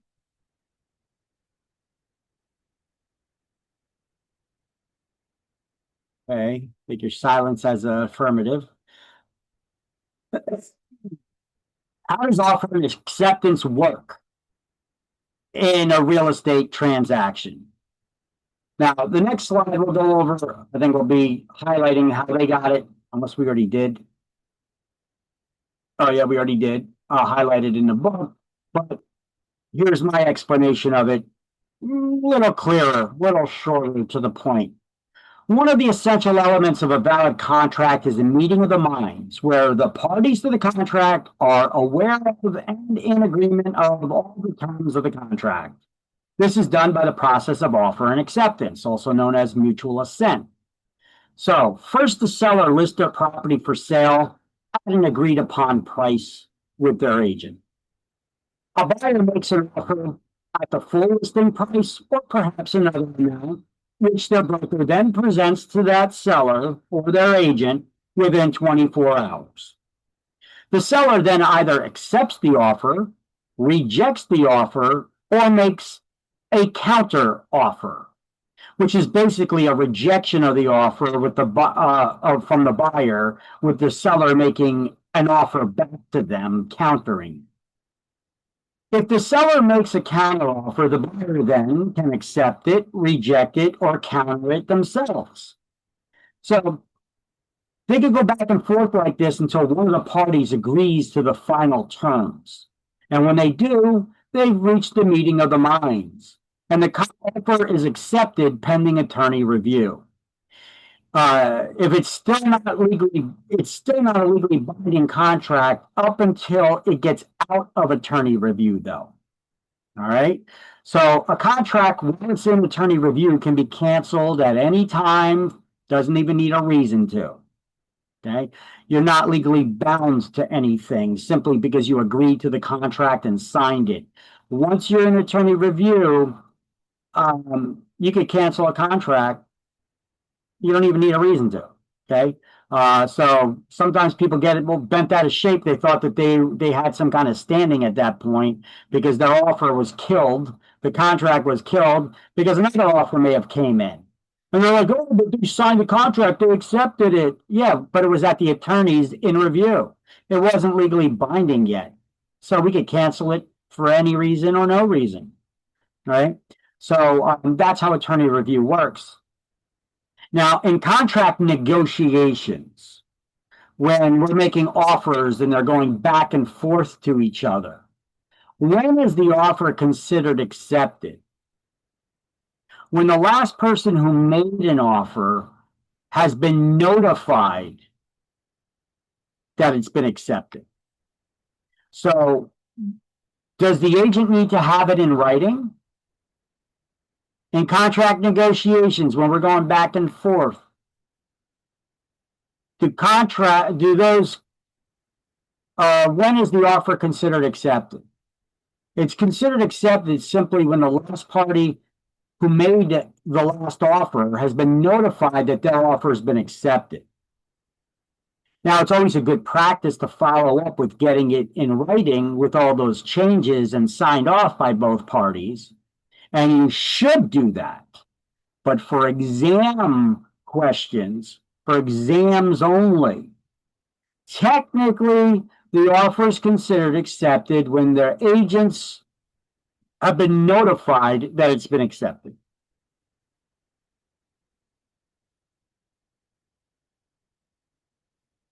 Okay, I got that a little bit clearer as an explanation right here. If you were to go back to the previous page here, I had you highlight here, should be followed up with original signatures as soon as possible, but not required for offer to be considered accepted. Okay, that's a technicality, right? Your offer is accepted once you've been notified that it's been accepted. But are you really bound to it? No. Because it's still got to get, you still got to put it in right. I mean, how are we going to start attorney review if it's not in writing? You know, just call the attorneys up, tell them to start the review and tell them what the terms of the contract are. You know, it really should be followed up, put in writing, sent to the attorneys. For exam purposes and exam purposes only, technically, when is an offer in contract negotiations considered accepted? When the last party who made the offer has been notified of its acceptance. Because you're going to get a couple of other answer options on exams. When they've been notified and they get it in writing, there's going to be a couple options that, no, simply note upon notification. Okay. So that's why I had that whole right up there. Any questions? Everybody good? All right, so let's just copy this over now. And then the next slide, I apparently have a slide that explains this in a little bit of a different way too.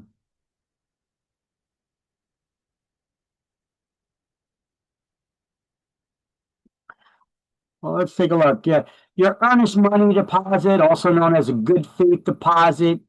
It's customary but not essential for the purchaser to provide a cash deposit or a check when making an offer to purchase real estate. That's commonly known as that earnest money or good faith deposit. It gives evidence of the buyer's intention to carry out the terms of the contract. The deposit is given to the broker, and the sales contract typically provides that the broker or seller's attorney, or the brokers themselves, will hold that deposit until closing. If the offer is not accepted, the earnest money deposit is returned to that would-be buyer immediately. A credit card may not be used for deposits. The amount of the deposit is a matter to be agreed upon by the parties. Generally, the deposit should be sufficient to discourage the buyer from defaulting and to compensate the seller for taking the property off the market and cover any expenses the seller may incur if the buyer defaults. A purchase offer with no deposit is still valid. What is this? Most contracts provide taking the property off the market and cover any expenses. Not most contracts, agents who should write that in. So if you submit an offer, this is what I like to do. What they're talking about down here, this could go over your head really easily. It says most contracts provide, most contracts do not provide. Many agents write it into contracts, and that's a good, smart agent. Many agents would write into the contract that if this offer is accepted, the property should be taken off the market. All right. So that we don't have other offers coming in and they're not still doing showings. Okay. So taking the property off the market to cover any expenses the seller might incur if the buyer defaults. A purchase offer with no earnest money, however, is valid. Some contracts provide that the deposit becomes the seller's property if the buyer defaults as liquidated damages. You notice I replaced that word there. I put some contracts. Now, earnest money deposits by a broker have to be put into that escrow account within 5 days. They can't commingle it with their own money. A broker may use those funds either. That's an illegal act known as conversion. Because when I spend your money, I'm converting it to mine. That's why they come up with the word conversion.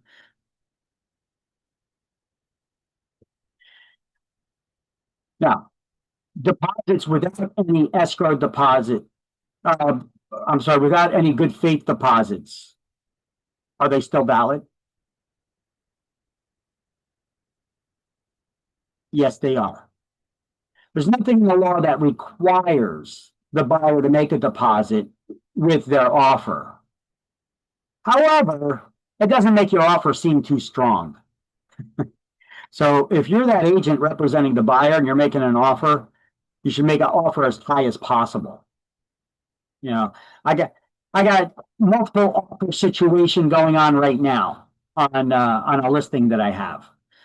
You know, I got one person that put down a couple $1,000 and one person that put down almost, or actually they put down over $100,000. Which one seems more strong?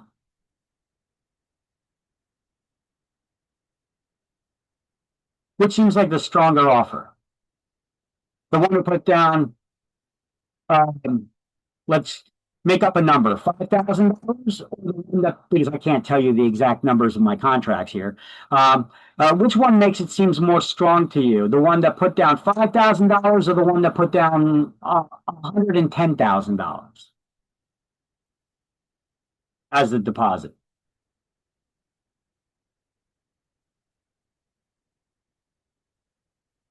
What do you think, guys? You The speak with second your one, minds. What's that? the second one. Yeah, the 110,000, definitely. Um,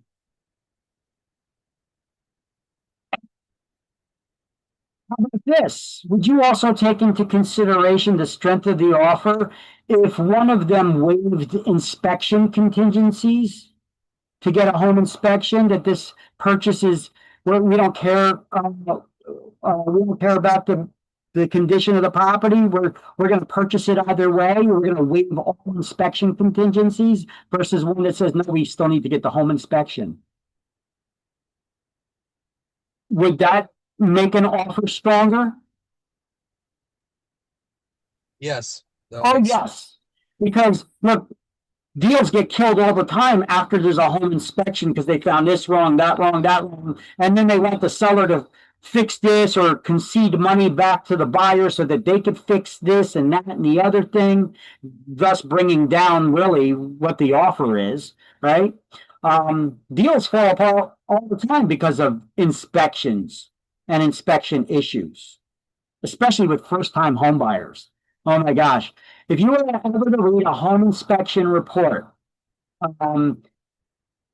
they put so many disclosures, the home inspector put so many disclosures in them to try to protect themselves against lawsuits, that it makes the home inspection report sound like this house is a death trap. Okay. Every home inspection report sounds like that. Every single one of them. So make sure that you go to the home inspection with the buyer, that if you're representing the buyer, even if you're the listing agent, I like to go to these inspections.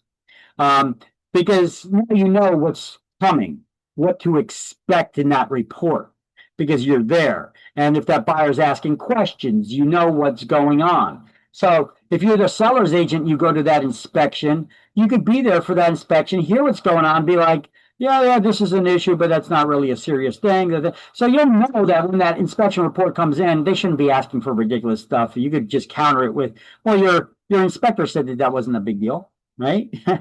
Now when you get the inspection report will lay out some issues that they may highlight that may be pertinent, but they'll basically be full of disclosures like, because I can't see behind the walls, there could be electrical wiring made out of a certain substance that has been known to cause fires, and death could be a result. Does it have that? They put these disclosures in the home inspection report, and it sounds like the house is a death trap now. If you're a first-time home, this one, but you get all the inspection reports. So what I do as a buyer's agent, I'll go to the home inspection with them, and we go through everything, and I'll ask the inspector issues, especially when he's like, we got an issue. And the buyer's asking them, well, what's the problem? And I chime in, big, well, is this a serious issue? Is it an expensive fix? So I mean, is this something worth us asking the seller to fix, or or is it not even worth the trouble? You know, it's let's keep our offer strong, or is it something we should probably ask them to fix that? You get to chime in, and then at that point, I also say, while we're there, right in front of the home inspector, right in front of the home inspector, I'm going to tell the buyer before we even go into the house. I'll tell the buyer, I'll be like, listen, we're going to go into the house. This is your opportunity. You're here with the home inspector. He's going to be checking stuff out. He'll tell you if he sees something wrong. I mean, he's going to put it on his report, but his report is full of disclosures too to protect him from lawsuits. So it's going to sound like this house is a death trap to you. So this is your opportunity to ask that home inspector for what the real issues are here. Because if you look at the reports, because he can't see behind the walls, this could be an issue. That could be an issue. Now's your opportunity to ask him all these questions. Okay. I had some home inspectors look at me, shoot me a look and raise their eyebrow at me, but I don't give a shit. I don't work for them. This is my client, and I'm advising them about this process and how to navigate it as stress-free as possible. Okay. There's stress involved, but as stress-free as possible, I'm going to guide you and explain to you how this is going to go down, this inspection. And this is your opportunity to ask questions and what his report's already going to look like before we even go into the house. Okay. So that's your opportunity, guys, as agents, to try to head off that death trap cancellation of an offer. Because it does happen sometimes especially with first-time home buyers. All right. Any cash deposit of $10,000 or more must be reported to the IRS. We learned about this in Chapter 2 and Chapter 3. So, earnest money deposits, once again, sometimes referred to as, once again, my notes, nice and neat, explaining everything in plain, straight English language. Earnest money deposit, sometimes referred to as a good faith deposit, is the money the buyer puts down when they make an offer. It shows the buyer they're operating in good faith and they plan to complete the transaction. So they're asking you to take the property off the market, accept our offer, and we're planning to go through with this deal. We're making sure the deposit money is sufficient enough for you to take that leap, that chance, and take your property off the market. The minimum, the absolute minimum that I would suggest with any offer that you ever make on behalf of your clients should be accompanied by a minimum of a $1,000 good faith deposit. What's the matter? You don't have $1,000 to put down when making an offer? You're going to need a lot more than that when buying this house. All right? $1,000 is a drop in the bucket. It shouldn't be an issue. The buyer is asking the seller basically to take their property off the market so that they want to make sure this deposit's large enough to show they're serious with their intentions. And if the seller rejects the offer, that earnest money deposit is immediately returned to the would-be buyer. You see how my explanation's a little bit different than on the previous page? If the offer is accepted, the money will be credited towards the buyer's purchase price. If the buyer breaches the contract, it is possible the seller could make a claim to keep it. But the buyer would have to agree to that. And if they don't agree to it, the broker or the attorneys can't just release those funds to somebody because they're trying to make a claim against it. We can't return the money to the buyer or to the seller if they're in dispute over it. The seller's making some sort of a claim that they weren't operating in good faith. That's the only way that they get to keep it. So both parties would have to agree to that. And if they don't, only a judge would be able to dictate who gets the money. And the brokers cannot take that money out of their escrow account. They got to leave it there unless it goes to court. And then we could transfer it to the court's bank account and the judge would decide who gets it. So if there was a liquidated damage agreement added to a contract which specified the earnest money would serve as damages, and then they could take it only if they breached the contract. And they said specifically that it's coming from the good faith deposit. So brokers must deposit any money given by their client into that escrow trust account, used only for keeping clients' deposits for short periods of time. It must be deposited within 5 business days. Everything with the escrow account, 5 days in, 5 days out, business days. And it can't be commingled, of course. Any cash deposit, $10,000 or more, needs to be reported to the IRS. And the broker is required to keep their escrow record keeping for their banking records for 6 years. So this slide is a pretty good explanation of everything you've probably seen on the last slide or two. In direct, plain explanation, easy deasy to understand.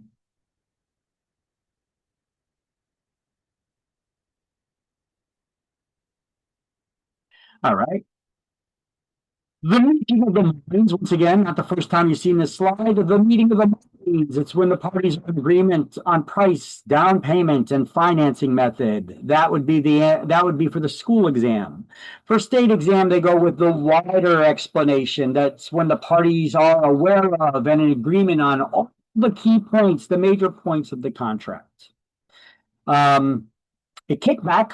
Well, kickback is anything you give to somebody that you shouldn't be. You're giving money or gift to somebody who doesn't have a license, for example, in exchange for a lead. First of all, who can you pay? Nobody. Who can you be paid by? Only my broker. Who can the broker pay? Their agents, another broker when they pay out a referral.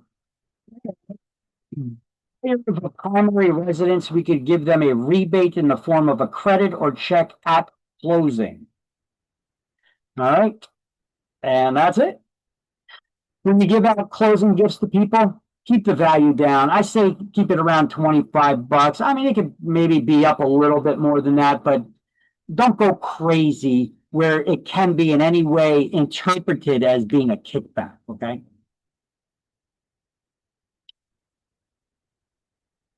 All right, what are the essential elements that have to be included in every sales contract? You got to have competent parties. The contract must be in writing. There has to be an agreement to buy and sell. There has to be an adequate description of the property that's being conveyed. What are the three legal? Did we go over the legal descriptions of land? No, that's Chapter 19, sorry. There has to be an adequate description of the property. Consideration has to be expressed. What is that? That's the full purchase price, what the parties are giving or receiving from each other. It doesn't have to be a cash or a mortgage loan, the legal tender. You know, I could give you my Lamborghini for your house, you know, for example. So an exchange of something of value or love and affection. In other words, it's a gift. There has to be the grantor's agreement to convey. Who is the grantor?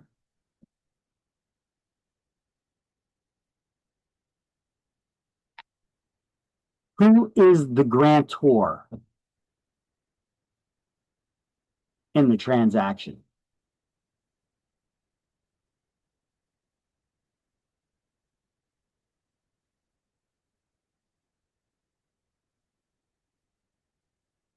Seller. The one that's granting their ownership to someone else. Remember, words that end in OR is the person that's giving. The words that end in EE is the one that's receiving. So the buyer would be the grantee. The seller would be the grantor. Place and time of closing should be specified in a contract, or at least that usually changes, but it's usually written in the contract. Signature, and then signatures. Every party needs to sign the final page of the contract, but they should initial the bottom of every single page. You should make sure of that. It's your job. But what are you going to do before you're getting them to sign an initial? Come on, guys. What do you do before you get somebody to sign and initial a contract? Any document. Check their IDs. Check their IDs. There you go. Now, these are the non-essential form parts of a contract to be valid. They're non-essential because some of these items may not even pertain to your situation in your contract. Okay, like encumbrances to which the deed would be made subject to, like there's restrictions in the deed. Not all deeds have restrictions in them. Earnest money deposit. Well, some it's not required. Most contracts have it, but it's not required. Mortgage financing the buyer plans to obtain. What if they're buying all cash? Right? So it doesn't apply. When will the buyer be able to get possession? That's usually stated in our contracts, but it doesn't have to be. What proof of ownership is going to be conveyed? We used to write that down, but it's not an essential element, but I think it is discussed in our contracts. Prorations and adjustments, well, that's not in any contract. That's in the final closing documents paperwork. The HUD one was replaced by the CD, the closing disclosure, and it would be on that. Destruction of the premises. It's not a requirement, but yet we have a clause in the contracts that we prepare showing that what happens if the property has a fire while we're under contract. It's an accident. Stuff happens, right? Hold on a second. Let me pull up a contract really quick. Well, shouldn't insurance cover that? Whose insurance? Property insurance or rental insurance? All right, yeah, but who's responsible for that? Seller, the buyer? Who's responsible if we're under a contract to buy a property and the property catches fire, burns down? You still obligated to go through with the purchase? What happens in that event?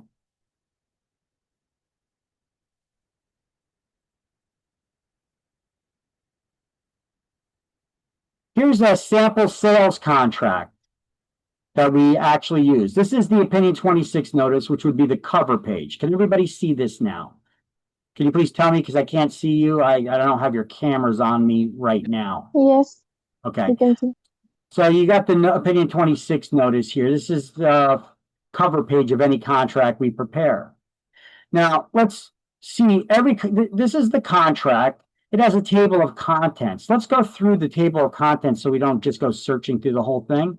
Let's look and see, well, what happens pertaining to destruction. Help me go through this, guys, and help me see if you could find something pertaining to the destruction of the premises or condition of the premises.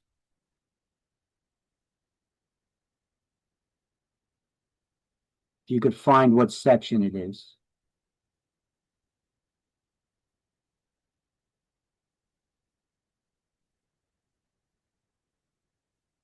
Maybe maintenance and condition of the property. I'm not sure. Let's take a look. Risk of loss. Yeah, it'll be 22 or 23, I'm guessing.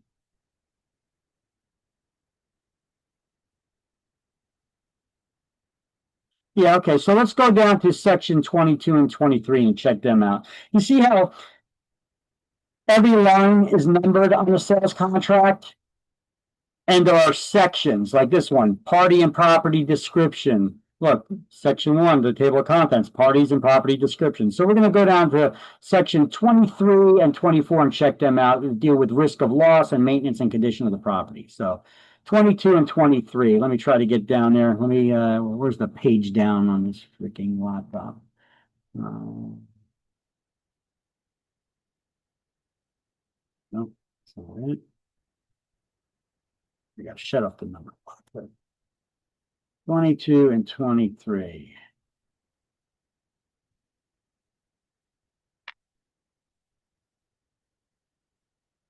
Okay. So as you can see here, see section 22 is notice to the buyer concerning insurance. 23 is maintenance and condition of the property. And 24 is risk of loss. So the risk of loss or damage to the property by fire or otherwise, except ordinary wear and tear, is the responsibility of the seller until the closing.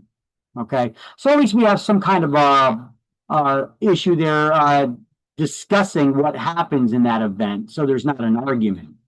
All of these issues need to be covered, and we go through them. Look, we even put in our contracts now initial and final walkthroughs, giving you that opportunity to walk through the property before closing after the sellers moved all their crap out to make sure that they didn't remove anything that wasn't supposed to be removed, that they didn't damage the walls or floors or carpeting or anything like that when they were moving, or leave a lot of garbage behind. All right, so probations and adjustments, destruction of the premises, default by either party. If either party defaults, what's going to happen? You don't have to have something in a contract about that, but you could. The final walkthrough on the day of closing, we just saw that there's a clause pertaining to that in ours. Contingencies. We should submit contracts as contingency free as possible. What is a contingency? It's a happening in which the contract is dependent upon. Okay, we should submit contracts as contingency free as possible with as least contingencies as possible. But most contracts have like home inspection contingency clause, mortgage contingency clauses that, hey, we're not required to go through with this purchase if the house does not appraise for the purchase price, because then we won't be able to get the loan to buy it. And we're not buying all cash. So, that's the type of contingency. Contingency, like if you're getting money from the relatives to purchase the property, the family is helping out with the money to buy the house or with the down payment. It's a contingency. Contingencies usually begin with the words subject to. The purchase is subject to the house appraising for the purchase price. The purchase is subject to all of these relatives, and you better name them all in there. These relatives agreeing to me buying this house because they're giving me the money to purchase it. See, that one I don't like. That one, you're better off getting all those relatives through the house before you ever write the contract. Because if you start writing a contract with a bunch of family members' names on there, hey, we could get out of the contract if any of these family members say that we can, because they don't agree to it because they're giving me the money to buy the house. All right. It does happen. So you should have this with buyers' interviews, in your interview process with the buyers. Ask them, say, so how are we purchasing? Have you been pre-qualified or approved for a loan yet? Or are you buying cash? Are you having relatives help you with any down payment or anything? Is there any other parties involved that we need to be aware of? Because if that's the case, when we submit an offer, we need to get them through as well before we submit that offer, so we could submit a nice clean contract as contingency free as possible. Otherwise, it's not as good an offer in the seller's eyes. Now, I've done this before many, many, many times. And look, anybody can help with money for their relatives or their children or what have you to buy a house. By far, in the Indian community, this is a very common thing where you see relatives, distant relatives even, helping with money to buy the house, provide the money to buy a house. And you need to know if that's an issue, because if that's an issue, get those relatives through the house now before you prepare the offer. You don't want to have to write down 20 people's names that this contract is dependent on. Does that seem like it would be a very good offer to a buyer? You got 20 names of people that can say no, and then the contract is dead. And it's not a breach of contract because they wrote that there as a contingency. Would that be an offer you would want to accept? Does it seem very inviting? Not so much. So you better if you're the buyer's agent, you're better off getting all of those people through the house and giving their thumbs up, so then you don't need to write them down in the contract as a contingency because you got them through and they all agreed to it already. Okay, now it's not a bad idea when you do have contingencies like this to remove those contingencies as soon as possible. So if they say, yeah, I got these 5 relatives that are helping me with the money to purchase the house. Okay, what are their names? Okay, let's get them through the house. Now let's get them to sign a piece of paper that they all agreed it's okay. So they can't use it as a reason later, because then you get screwed and you're in breach of contract. Okay, and then signatures of witnesses. Are signatures of witnesses required for a contract to be valid? No, no. We, the real estate agents, we're usually the witness. We're like, sign here, sign there, sign there. And I actually use the witness signature line as a way to, I could, as I go through the contract and make sure, because we print out multiple copies and we have the buyers sign multiple copies. I like to go and make sure that all the pages have been signed, every place that needs to be initialed is initialed, and then I'll sign off on that copy under the witness signature line. And then I'll get the next package, the next contract, all the papers, and I'll go through all them, make sure they're all good. And after the client signed, then I'll sign off on there as the witness, so that I know this package of contracts, this package of contracts, and that package of contracts. Is the way I keep track that they were all signed. Everything was initial, probably. Keep it in order, you know. All right. So contract contingencies can be FHA and VA loans. So if somebody is buying a property using a Federal Housing Administration, that's the FHA, or VA, that's the Veterans Administration, a loan from them, those are for veterans.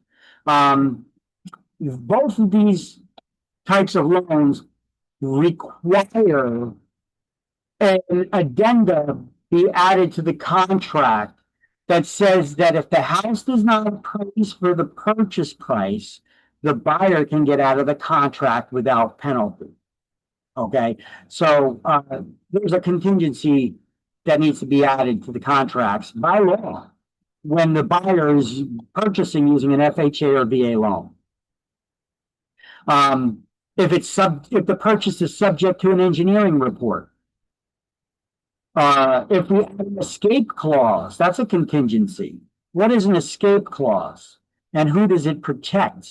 We'll find out in a couple of slides from now, but it's basically it protects the seller in the event that the buyer has another house they need to sell first. We could accept their offer contingent on the sale of their existing one if they agree to add in a condition from the seller that says that but we're allowed to continue marketing the property. And in the event we find another buyer that puts in an offer that we find acceptable, we'll come back to you and see if you're ready to remove that as a contingency, the sale of your current home. And if you're not, we could kill the contract with you so that we could accept the other one. That's how we escaped the contract and not be in default. So that's an escape clause. Liquidated damages, those are contingencies. Hey, if we break the terms of the contract, you get money. A short sale, there could be a lot of conditions subject to the seller's lender's approval. You know, there could be contingencies added into contracts. The buyer is responsible for obtaining CO and fire certificates from the municipality. Subject to family members' approval, that may be helping with purchase price, subject to zoning or building permits. Look at developers that are building condo complexes. They buy these large pieces of land, but you know what? How does it work? Often they put contracts in to purchase the land that they're going to build condominiums on. But they don't buy the land yet. They just make an offer, and that offer is loaded with contingencies. They make these offers before they even have financing to purchase the property lined up. Okay. Um, they may have to do a lot of engineering reports and submitting things to the state or to the municipality for approval. Because the purchase of this land is subject to us getting the approval so that we could build X amount of units here. Um, subject to environmental approvals and all kinds of other stuff, um, subject to us getting the financing. All right, so contingencies and subject twos, let's do the highlights here. On the side here, I just put a little bracket about the escape clause, and I wrote escape clause is also known as a kick-out or knockout clause that protects the seller. You need to know who it protects. I mean, it explains it if you read the whole thing, but in a studying really quickly, I could just see escape clause, kick-out, knockout clause protects the seller. Boom.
Everybody good? I'm here. All right, so here we go. Of course, I create my own slide about the same stuff that we kind of highlighted, but I put a lot more information on it here. Contingencies are happening in which a contract is dependent on. It's subject to. If those terms are not met, they can get out of the contract without being in breach. Agents should address and remove contingencies as soon as possible. That's what ASAP means. Here's you got that appraisal contingency. You guys need to know, what is the purpose of the special contingency clause that must be added to all sales contracts where the purchaser is getting an FHA or VA loan? What is the purpose? It says the buyer can get out of the contract without penalty if the property does not appraise for the purchase price.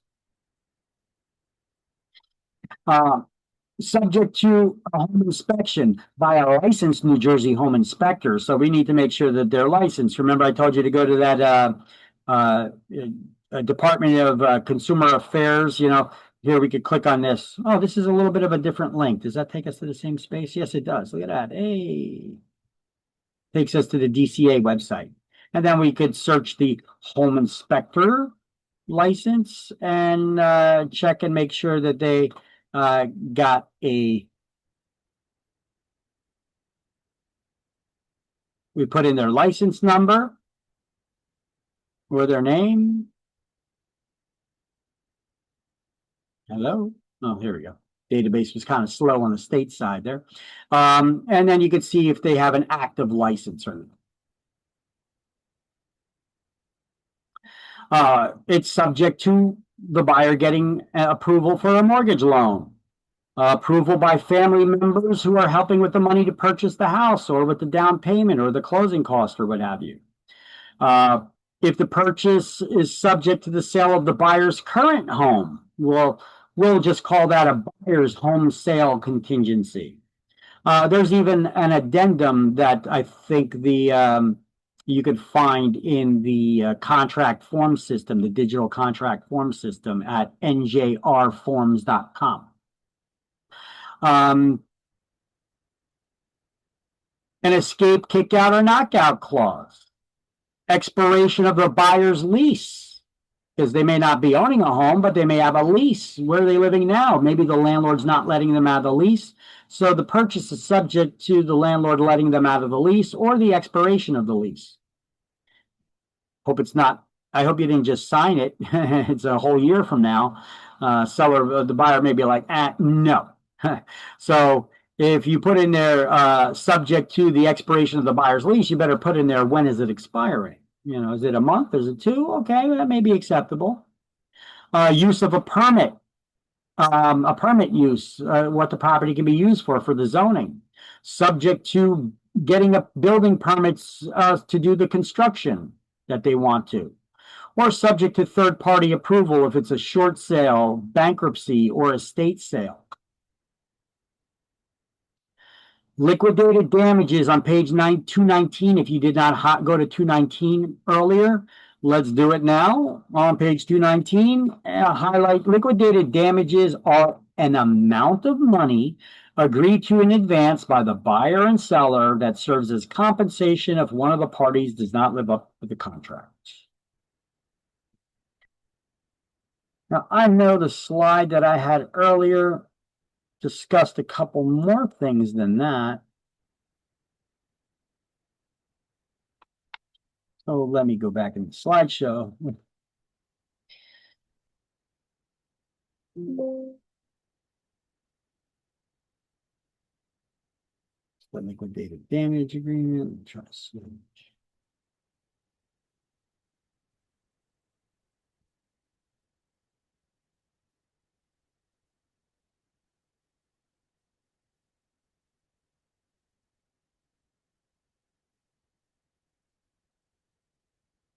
Yeah. Let me update that liquidated damage agreement slide right here with the other one that we used before. Boom. Boom. There we go. So liquidated damages is an agreement made in advance. Okay, so and I have that explanation there, but this is either way, it's on 219. You didn't go highlight it before, highlight it now. New Jersey has a plain language requirement for their sales contracts. The interesting thing is it'll probably never be put in effect for you. Maybe, but doubtful. New Jersey has a plain language requirement that all sales contracts for real estate must use words that are common in the everyday English language that do not have a separate legalese meaning to them. However, that only applies to properties valued under $50,000. So not a whole lot of them, right? No more. So maybe they should update that law. All right, we've seen this several times already, many chapters about rescission, because there are rescission periods peppered all over the book. I have this slide I set up for you with all the different rescission periods in one place. Ooh, wait a minute. I updated this slide to look prettier, to look nicer. Let me see if I can pull it up from an earlier chapter with those rescission periods. Rescission.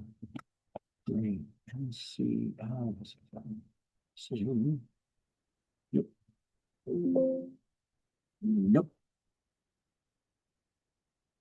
Not in that chapter. What chapter was it in? Maybe it was chapter 2. Oh, it was chapter 3.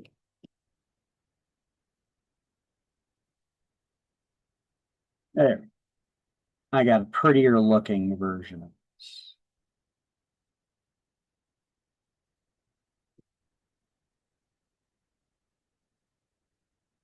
No. Same exact thing, just reformatted slightly.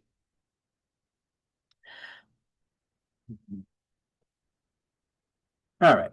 So as you can see, rescission is the right to cancel a contract within a given period of time.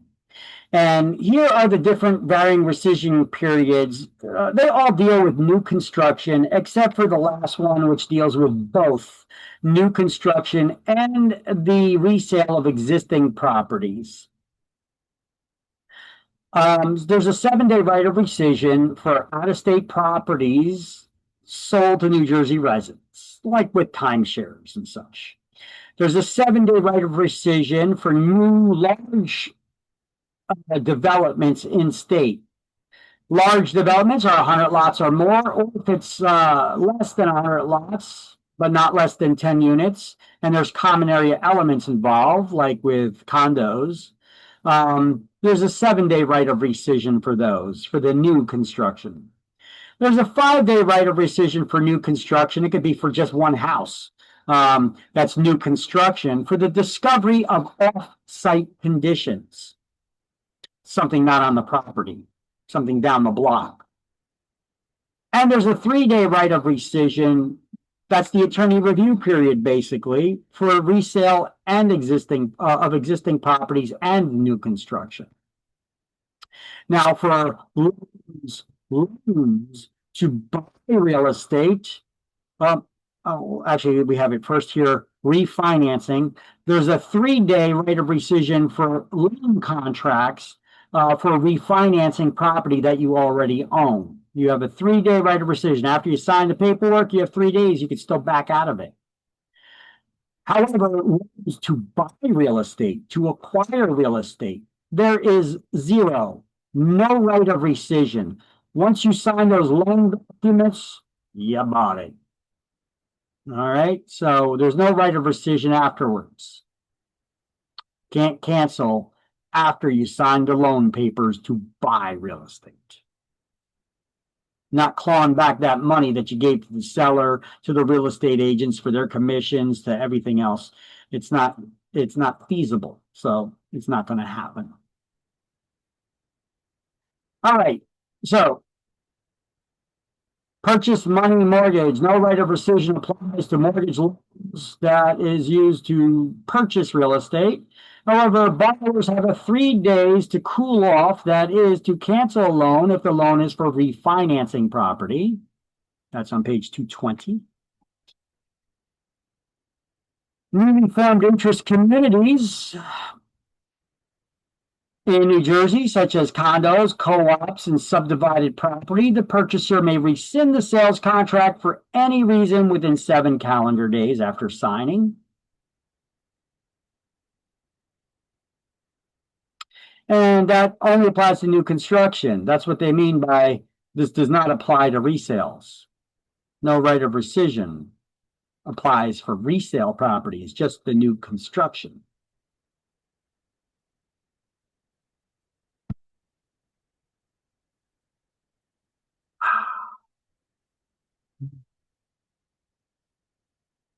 We good? Let me know when you are.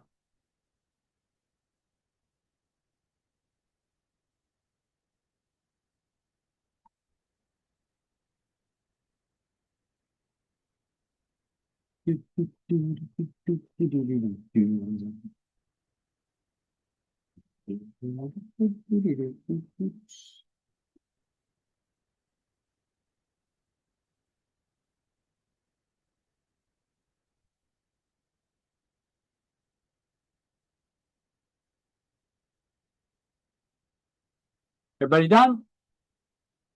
Anybody still writing? Highlighting? Okay.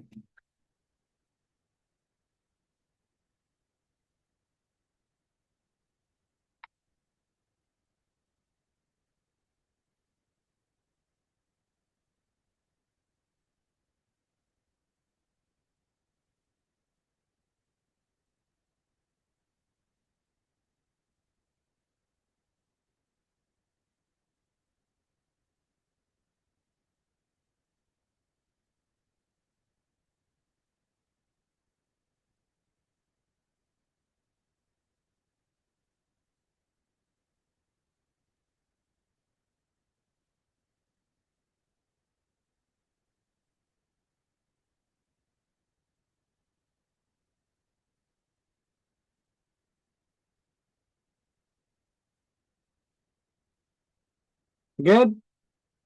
Anybody else still writing, or let me know. Got it. Anybody needs more time? All good. Okay. Option agreements should be prepared by attorneys in New Jersey.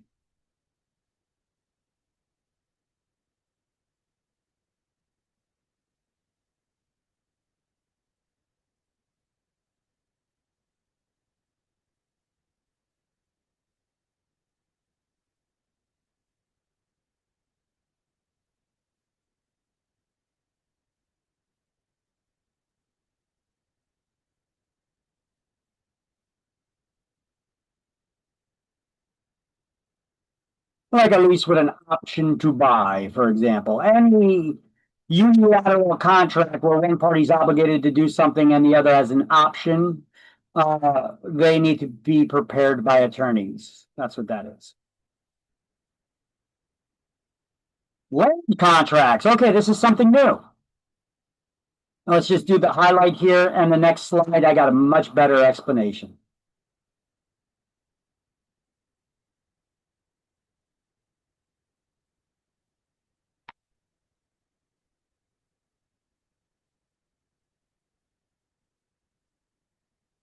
This is page 220.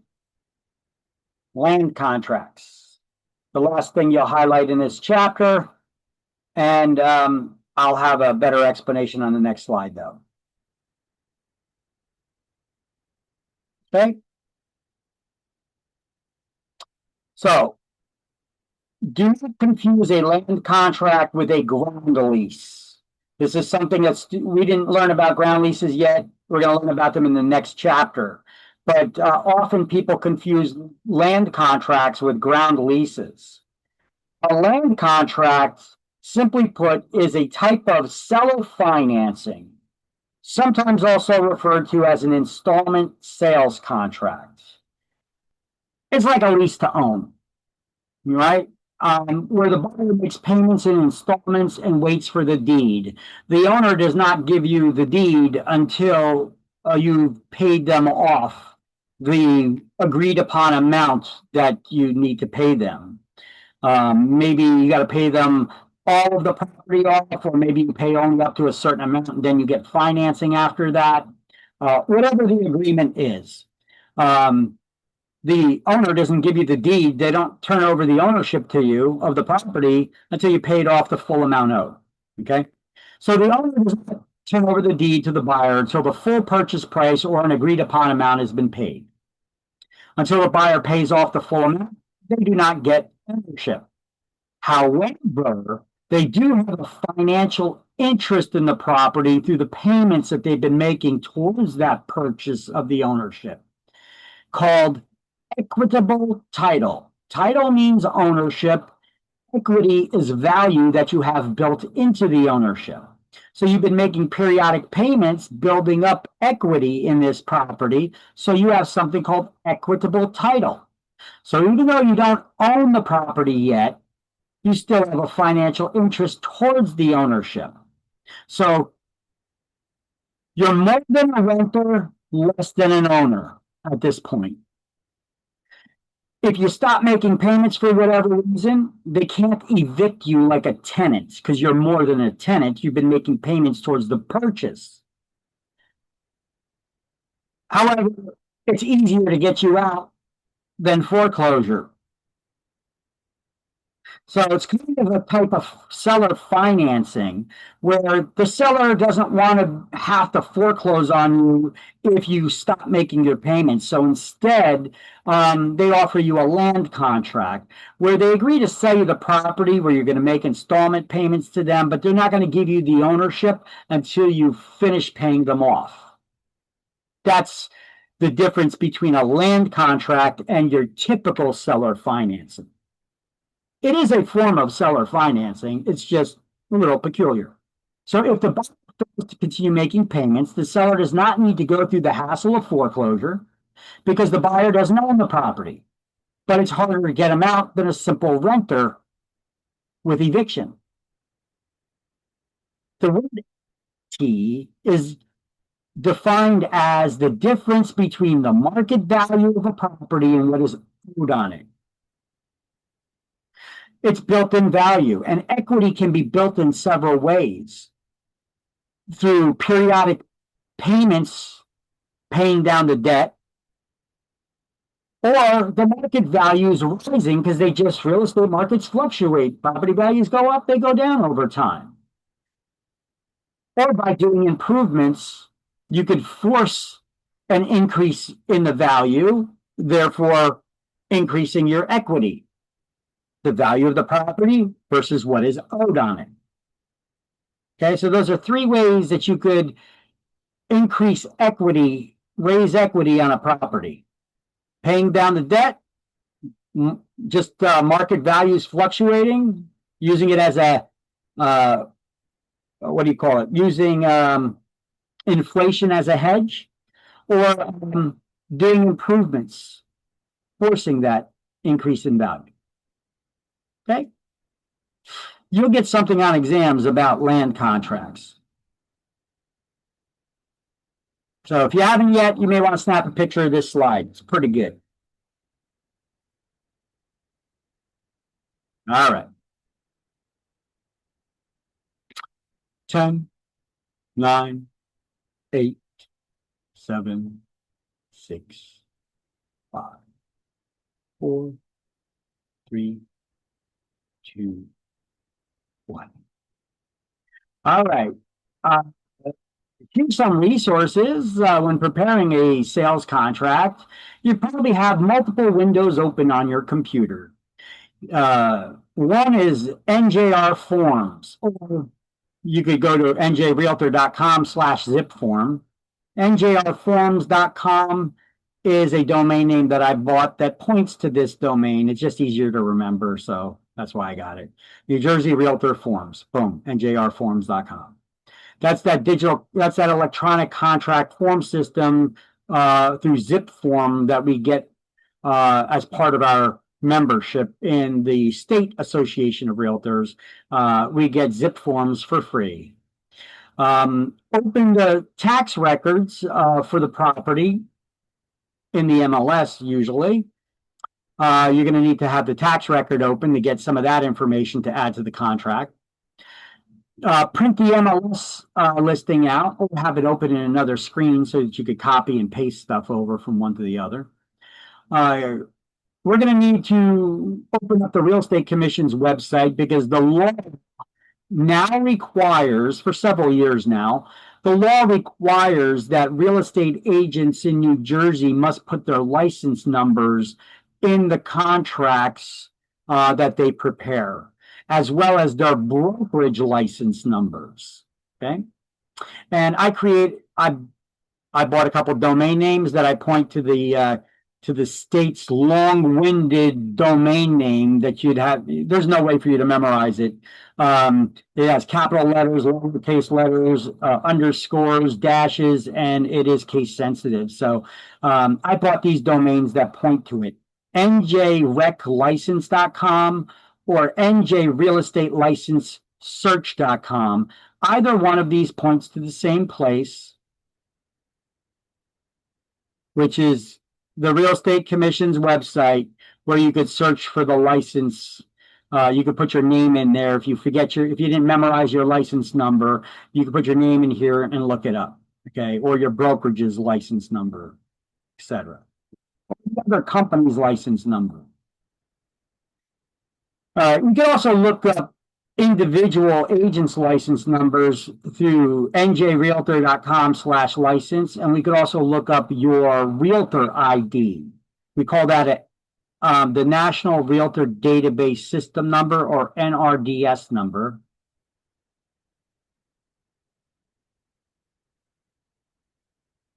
By going to New Jersey Realtor's website, you plug your name in. Here, I'll plug in my reference number. And it comes up down here. There's my license number. They refer to it as a reference number, and my office number for this company, and my license number for this company. Huh.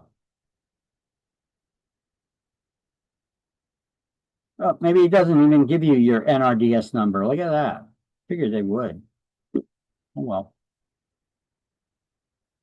That's pretty useless then. The state's website is probably better. Just going there and you look up your agent number, or you put your name in there to look it up.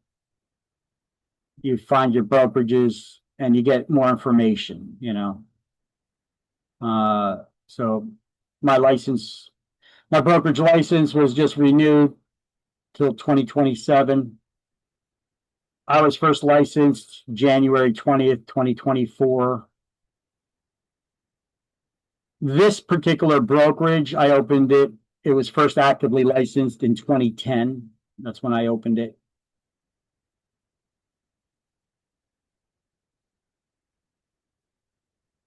Okay.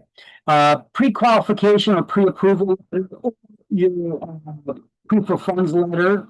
If they're buying all cash, you should have this prepared because you're going to need to forward that along with the contract. When you're asking a seller to consider the buyer's purchase, you got to show that they have some sort of minimum ability to purchase by at least doing getting a pre-qualification letter from them. Buyer's deposit checks, lead paint addendum. So you're going to need that buyer's deposit check for their deposit. The lead paint addendum, if it was built prior to 1978. The seller's property condition disclosure reports, you'll need to provide that to the buyers and have them sign it. The buyer and seller's attorney's information, because once both parties agree, you're going to need to get this off to the attorney so that they can start attorney review within 3 business days, right? In the contract itself, you should write in there that the buyer is going to produce the mortgage commitment letter within 30 calendar days of the date of this offer being accepted. And closing date should typically be 60 days from the date of the contract. Make sure it lands on a business day and not a holiday or weekend. Never leave blank lines on a contract. Contracts must state the amount of down payment the buyer's making, as well as any good faith. Well, that is the good faith deposit. What kind of financing are they getting? Conventional FHA or VA loan would dictate how much money they are required as a minimum to put down.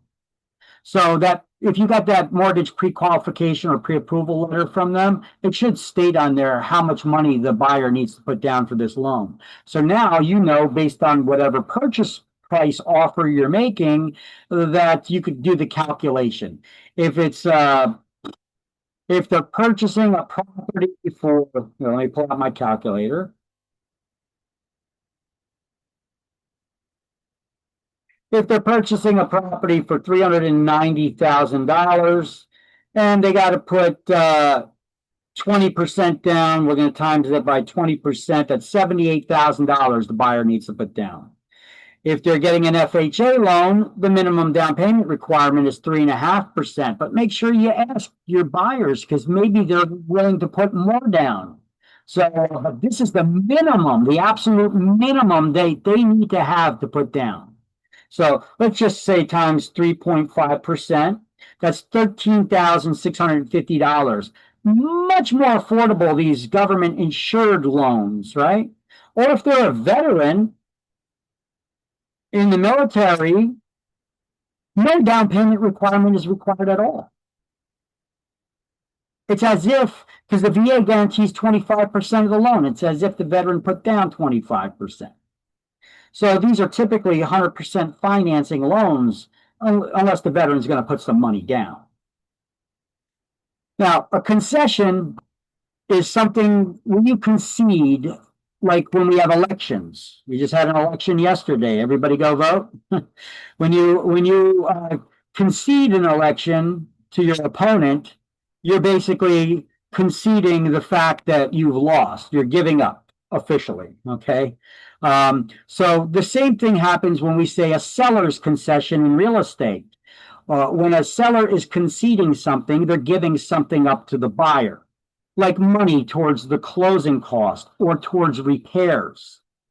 However, the law limits how much a seller can concede to a buyer. If they're getting an FHA or VA loan, the maximum seller concession allowed is 6% of the loan amount, not the purchase price, but the loan amount.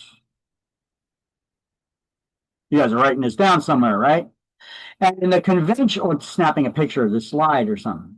And the conventional loan, the minimum is 3%.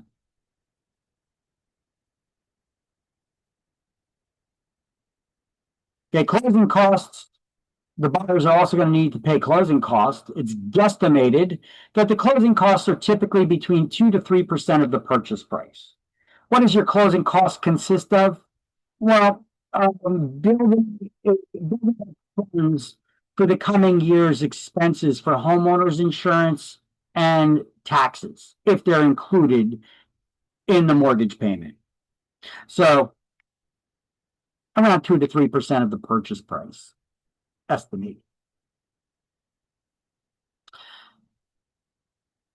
Okay, so how do we ask for a seller's concession on a contract? How do we write that in a contract? Well, we could write it any way you want, but typically I'm just giving you an example here. You could write, buyers requesting a seller's concession up to 3% towards buyer's closing costs and prepaids. This is a concession and not a loan.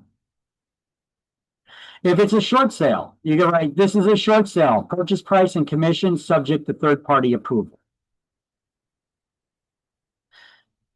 I've got a page and a half on legal size paper of all kinds of clauses for a short sale. I've done a lot of them and came across a lot of issues, so I made mine pretty comprehensive. Only if a seller specifies a buyer is responsible would you add this, if it's a short sale, that the buyer is responsible for obtaining CO and fire certificates. Most municipalities don't like that. So what they do is they do not issue a CO or fire or they issue you a CO or fire certificate contingent upon you doing whatever repairs are necessary within 90 days, 60 or 90 days of the closing, and you're arranging for a re-inspection. Okay, because the city realizes that you don't want to be dumping. There may be work that needs to be done, repairs on a house that need to be done in order to get the certificate of occupancy.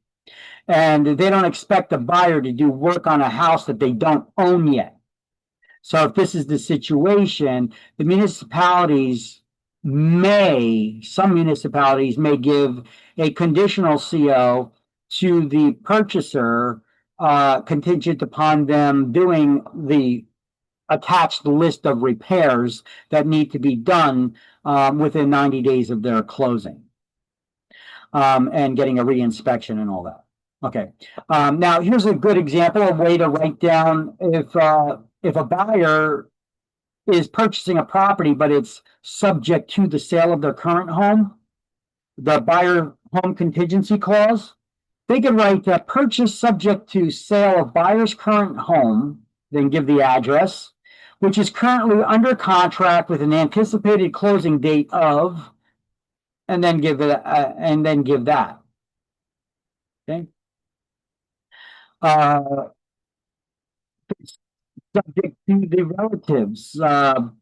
You should probably get the relatives to the property first, but if you didn't get a chance to do that, write down purchase subject to the buyer's relatives and state their names are viewing the home and approving the purchase. They will be contributing money towards the purchase. And that's it. All right, let's do the key terms to review, and then we're going to break for lunch. There are 2 key terms to review for this chapter. Are you ready? Let's get them done. Contract that has yet been fulfilled, that has been fulfilled, or one that has been signed, depending on the contract.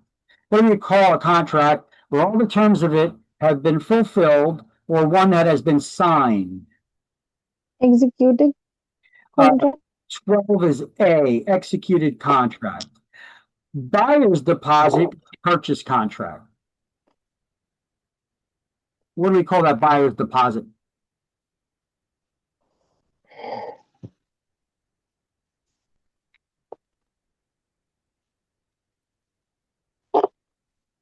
Earnest money.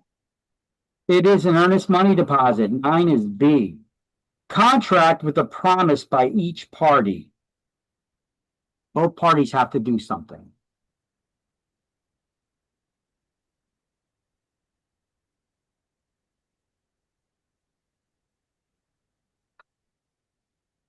Bilateral contract.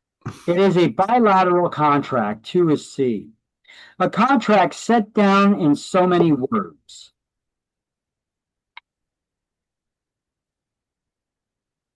Contingency. A contract set down in so many words. So a contract based on your words doesn't leave anything to interpretation. Express. An express contract. 14 is D. Transfer of interest in a contract to a third party. Assignment. 1 is E, assignment. Those legally qualified to enter into contracts. What do we call them?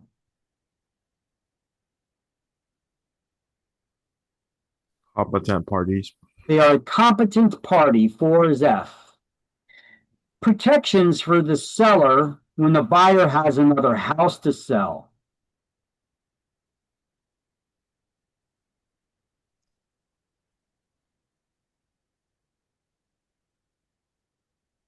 Contingency.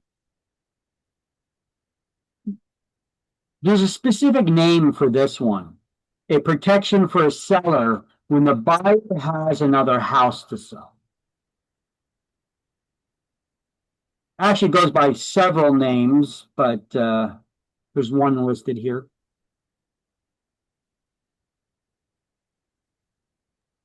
Counteroffer? No. It's an escape clause. An escape clause, which also is known as a kick-out or knockout clause. So if you want to try to pencil that in there next to it, I'll give you a second to try to write that in there. Escape clause, also known as a kick-out, like you're kicking somebody, kick-out, or knockout clause. So that was 11 is G.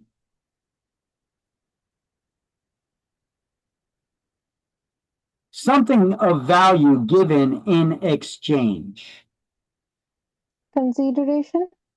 It's consideration. 5 is H. Violation of a contract. Breach of contract. Breach of contract. 3 is I.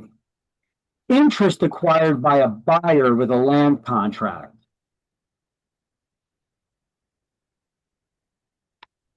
What do we call that financial interest that you get with a land contract? Type of seller financing? Equitable. Title. Equitable title. 10 is J. Contract that has not yet been performed.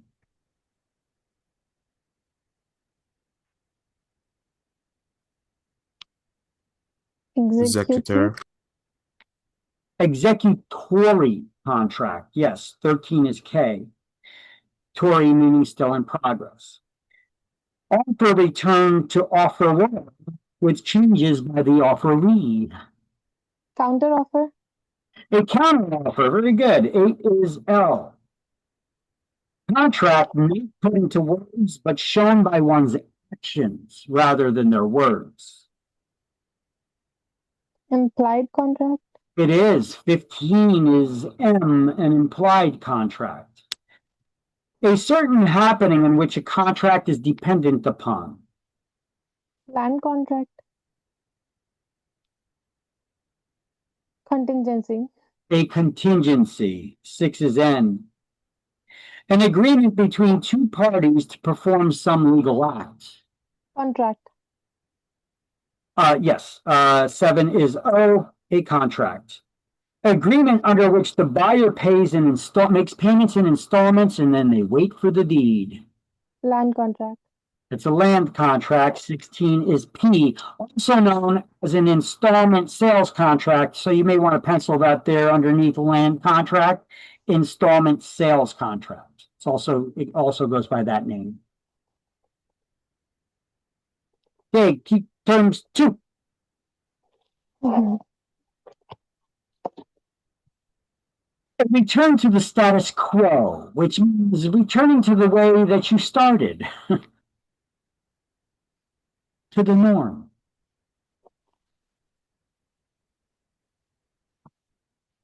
What would return you back to the way that you started?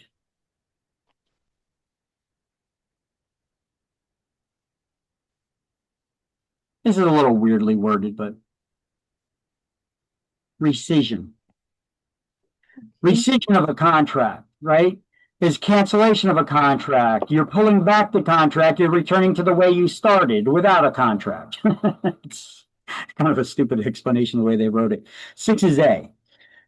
Another name for an option contract.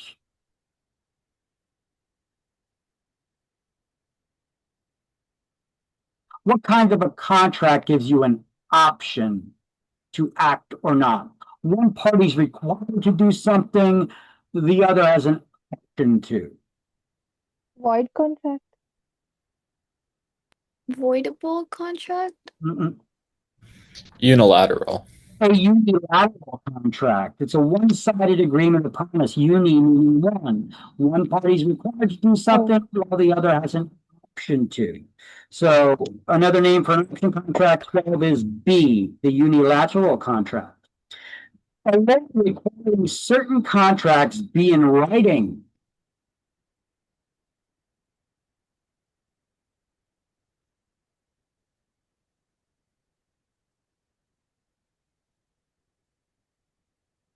Statute of frauds. Statute of frauds is correct.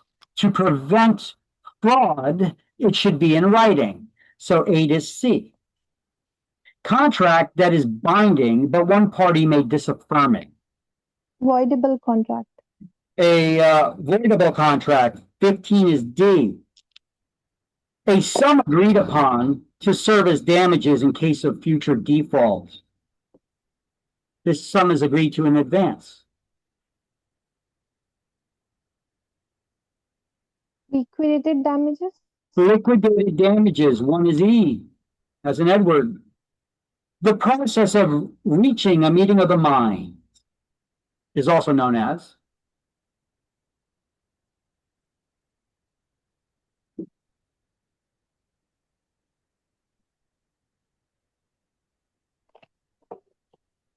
process of reaching a meeting of the minds. Offer Is and it offer acceptance. acceptance? Offer and acceptance. I heard somebody say it. 3 is F. Substitution of a new contract with an existing one. Like that's worded backwards. Substitution of an old contract with a new one. That's the way it should be. That's the way it should read. It's kind of written backwards there. Novation. Novation, correct. 2 is G, as in George. Contract that meets all requirements. Valid contract. It is valid. 13 is H. Time within which one is allowed to assert their legal rights. Time is of the essence.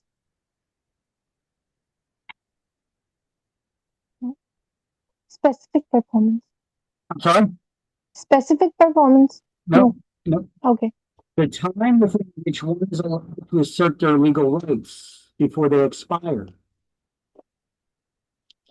Think about law enforcement. Can they charge you with a crime? Statutes of limitations. Statute of limitations. 9 is I. Court action, usually asking that the seller be forced to sell as agreed.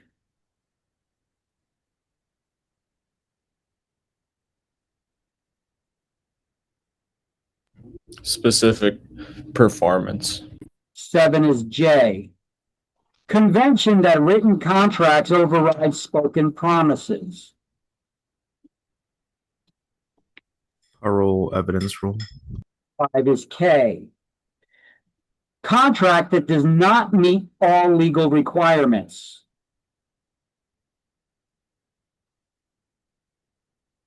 Void Void contract. It's contract. a void contract. 14 is L. Seemingly valid contract, but neither party can sue to force performance. Unenforceable contract. 11 is M, unenforceable contract. Contract binding one party, the other's free to act or Option. they're describing an option. And a contract clause requiring punctual performance. Time is of the essence. Time is of the essence. That's a strict deadline according to the contracts. All right, so let me. That concludes chapter 11.